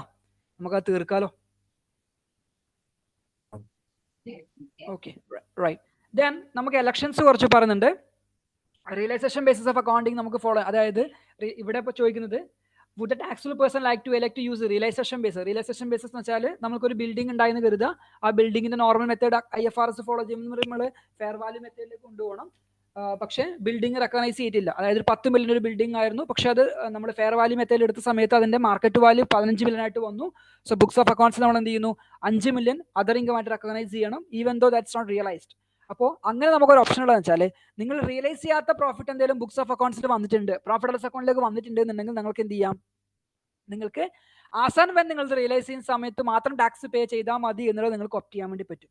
അതാണ് ഇവിടെ നമ്മൾ ചൂസ് ചെയ്യുന്നത്. ഇത് ഇങ്ങനെ ചൂസ് ചെയ്തിട്ടുണ്ടെന്നുണ്ടെങ്കിൽ elect use realisation basis yes കൊടുത്തിട്ടുണ്ടെന്നുണ്ടെങ്കിൽ നിങ്ങൾക്ക് എന്ത് കിട്ടും, നമുക്ക് ആസാൻ വെൻ നമുക്കൊരു ഒരു ക്യാപിറ്റൽ ഒരു വാല്യൂ അഡീഷൻ ഉണ്ടായി, ബിൽഡിങ്ങിന് ഒരു വാല്യൂവിന് ഒരു അഡീഷൻസ് ഉണ്ടായി, പക്ഷേ നമ്മൾ എന്ത് ചെയ്യുന്നില്ല, ആക്ച്വലി അത് ഫിസിക്കലി അത് വിറ്റിട്ടോ അല്ലെങ്കിൽ റിയലൈസ് ചെയ്തിട്ടോ ഇല്ല. ഇങ്ങനെ യെസ് കൊടുത്തിട്ടുണ്ട് എന്നുണ്ടെങ്കിൽ എപ്പോഴാണോ നിങ്ങൾ റിയലൈസ് ചെയ്യുന്നത്, ആ ഒരു പെർട്ടിക്കുലർ അസറ്റ് നിങ്ങൾ റിയലൈസ് ചെയ്യുന്നത് അല്ലെങ്കിൽ ആ റവന്യൂ റിയലൈസ് ചെയ്യുന്നത്, ആ സമയത്ത് മാത്രം എന്ത് ചെയ്താൽ മതി, കോർപ്പറേറ്റ് ടാക്സ് പേ ചെയ്താൽ മതി. ആ ഒരു എമൗണ്ടിന് മുകളിൽ കോർപ്പറേറ്റ് ടാക്സ് പേ ചെയ്താൽ മതിയോ. ബാക്കിയുള്ള സമയത്തേക്ക് നമുക്ക് എന്ത് ചെയ്യാൻ വേണ്ടി പറ്റും, അതിനെ മൂവ് ചെയ്തിട്ട് നെക്സ്റ്റ് പീരീഡിലേക്ക്, നെക്സ്റ്റ് അസൈൻമെന്റ് പീരീഡിലേക്ക് നമുക്ക് എന്ത് ചെയ്യാം, ഷിഫ്റ്റ് ചെയ്ത് കൊണ്ടുപോകാൻ വേണ്ടിയിട്ട് പറ്റും. പിന്നെ ചോദിക്കുന്നു, is a taxable person bank or insurance provider. Normal കേസിൽ ബാങ്ക് ഇൻഷുറൻസ് പ്രൊവൈഡേഴ്സ് ഒന്നും ഉണ്ടാവാൻ ചാൻസ് ഇല്ല, ട്രേഡിംഗ് കമ്പനികളായിരിക്കും. ബാങ്ക് ഇൻഷുറൻസ് ഒക്കെ ആണെങ്കിൽ 3 മില്യനൊക്കെ മുകളിലൊക്കെ എപ്പേ പോയിട്ടുണ്ടാവും. ഇപ്പോൾ സ്മോൾ ബിസിനസ് ലീഫിന്റെ കാറ്റഗറി ഒന്നും വരില്ല. Would the taxable person like to elect or realization president of stock? Asset subject, all the assets and liabilities that are subject to fair value or impairment accounting ചോദിക്കുന്നുണ്ട്. പിന്നെ capital account held, normally നമ്മുടെ impairment അക്കൗണ്ടിൽ വരുന്ന fixed അസറ്റിന് മുകളിലൊക്കെ ആയിരിക്കും ഉണ്ടാകുക. അപ്പോൾ എന്ത് ചെയ്യുക, all the assets and liability that are subject to fair value or impairment accounting എന്ത് ചെയ്യുക, നമ്മൾ ചൂസ് ചെയ്ത് കൊടുക്കുക. ദെൻ വരുന്നത് ട്രാൻസിഷൻ റൂളിലാണ്. ട്രാൻസിഷൻ റൂൾ പറഞ്ഞത് നമ്മുടെ ഇൻടാഞ്ചിബിൾസ്, ഫിക്സഡ് അസറ്റ് ഒക്കെ ഹെൽഡ് ചെയ്തിരിക്കണോ ബിഫോർ, ഏതിനു മുമ്പ്, നമ്മുടെ കോർപ്പറേറ്റ് ടാക്സ് വരുന്നതിന് മുമ്പ്. അതിൽ എന്തെങ്കിലും നിങ്ങൾക്ക് എന്ത് ചെയ്യുന്നു, റവന്യൂ ഈ വർഷം വന്നിട്ടുണ്ടെങ്കിൽ അത് അഡ്ജസ്റ്റ് ചെയ്യാനുള്ള ഓപ്ഷൻസ് ആണുള്ളത്. അത് ട്രാൻസിഷൻ റൂളിനകത്ത് വരുന്ന ഡീറ്റെയിൽ ആയിട്ടുള്ള കഥയാണ്. നമ്മുടെ ഈ വരുന്ന നമ്മുടെ ക്രാഷ് നോർമൽ ബാച്ച് സ്റ്റുഡൻസിനകത്ത് കുറച്ച് കഥ പറയാനുണ്ട് ഇതുമായി ബന്ധപ്പെട്ട്, ട്രാൻസിഷൻ റൂളുമായി ബന്ധപ്പെട്ടിട്ട്. അപ്പോൾ ആ പ്രീവിയസ് പീരീഡിൽ ഇൻകം എന്തെങ്കിലും ഇപ്പം നിങ്ങൾ ടാക്സ് ചെയ്യുന്നുണ്ടോ എന്നുള്ളതാണ് നമ്മളോട് ചോദിക്കുന്നത്. യെസ് ആണെന്നുണ്ടെങ്കിൽ യെസ് കൊടുക്കുക, നോ ആണെങ്കിൽ എന്ത് ചെയ്യുക, നമ്മൾ നോ ടിക്ക് ചെയ്ത് കൊടുക്കുക. 3 കാര്യത്തിൽ ചോദിക്കേണ്ടത്, ഒന്നെന്ന് പറയുന്നത് ക്വാളിഫൈ ഇമ്മൂവബിൾ പ്രോപ്പർട്ടിയുടെ കേസ് ചോദിക്കുന്നുണ്ട്. പിന്നെ അത് ക്വാളിഫൈ ഇൻടാഞ്ചിബിൾ അസറ്റിനെ കുറിച്ച് ചോദിക്കുന്നുണ്ട്. പിന്നെ എന്താണ് ക്വാളിഫൈ ഫിനാൻഷ്യൽ അസറ്റിനെ കുറിച്ച് ചോദിക്കുന്നുണ്ട്. അത് ഹെൽഡ് ബിഫോർ കോർപ്പറേറ്റ് ടാക്സ് വരുന്നതിന് മുമ്പ് അതെന്ത് ചെയ്യുന്നു, സബ്സിക്വന്റ് റിയലൈസ് ചെയ്യുന്നു. അതിനെന്തെങ്കിലും നിങ്ങൾ എന്ത് ചെയ്യുന്നുണ്ട്, ആ ഇലക്ഷൻ അഡ്ജസ്റ്റ് ചെയ്യാൻ വേണ്ടിയിട്ട് എന്തെങ്കിലും ചെയ്യുന്നുണ്ടോ എന്നാണ് നമ്മളോട് ചോദിക്കുന്നത്. 3 നോ കൊടുക്കുന്നു. ദെൻ പിന്നീട് ചോദിക്കുന്നത് സ്മോൾ ബിസിനസ് റിലീഫ്. ഇവിടെയാണ് നമ്മുടെ സ്മോൾ ബിസിനസ് റിലീഫിലെ ക്രാഷ് മാച്ച് വരുന്ന കുട്ടികളെ സംബന്ധിച്ചിടത്തോളം വരുന്ന ഏരിയ. നിങ്ങൾ സ്മോൾ ബിസിനസ് റിലീഫ് ഇവിടെ ഒപ്റ്റ് ചെയ്യുന്നുണ്ടോ? Would the taxable person like to make an election for small business relief? ഇവിടെ യെസ് എന്ന് കൊടുത്തു കഴിഞ്ഞാൽ നമ്മുടെ പരിപാടികൾ പരമാവധി കഴിഞ്ഞു. ദെൻ നമ്മളോട് ചോദിക്കുന്നത് നിങ്ങൾക്ക് ഫിനാൻഷ്യൽ സ്റ്റേറ്റ്മെന്റ് അപ്ലോഡ് ചെയ്യാം, അത് ഓപ്ഷണൽ ആണ്, നോട്ട് മണ്ടേറ്ററി. ഇവിടെ യെസ് കൊടുത്തു കഴിഞ്ഞാൽ എന്ത് ചെയ്യാം, ഞങ്ങളുടെ ഈ ഒരു ഫീൽഡ് കഴിഞ്ഞു. ദെൻ സ്റ്റെപ്പ് നെക്സ്റ്റിലേക്ക് പോകുമ്പോൾ നിങ്ങൾക്ക് മനസ്സിലാകും. കണ്ടോ, ഞാൻ പറഞ്ഞിരിക്കുന്ന ഫീൽഡ് അവിടെ 3 ഫീൽഡായിട്ട് മാത്രം മാറി. Tax pair details, election, review and declaration എന്ന് പറയുന്ന 3 ഫീൽഡ് മാത്രമായിട്ട് ചുരുങ്ങി. അപ്പോൾ നമുക്ക് ജസ്റ്റ് ഈ പറയുന്ന കാര്യങ്ങൾ എന്ത്, നമ്മൾ കൊടുത്തിരിക്കുന്ന ഡീറ്റെയിൽസ് എന്ത് ചെയ്യാം, ഇവിടെ റിവ്യൂ ചെയ്യാം.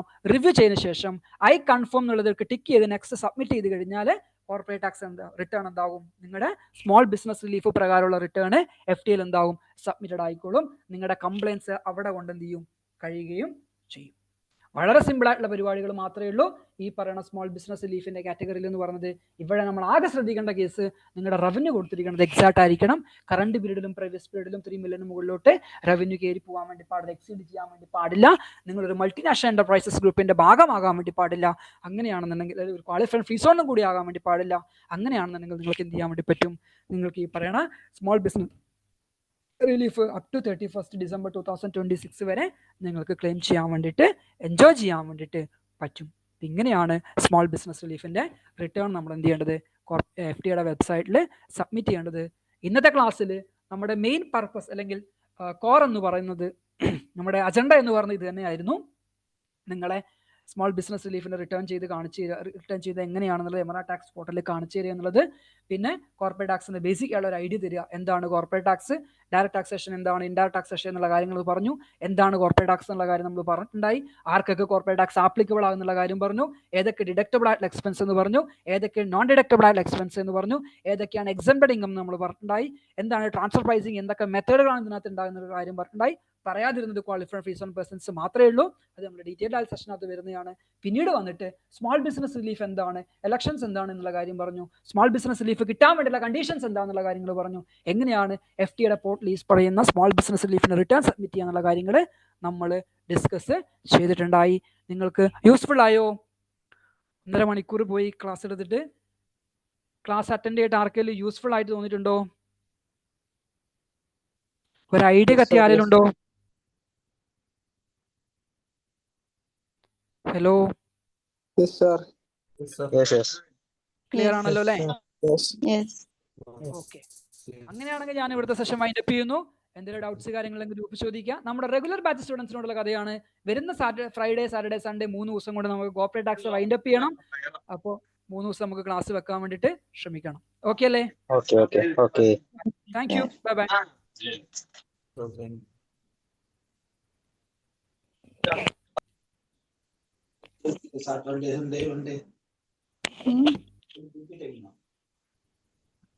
അതന്നെ പറയുന്നു.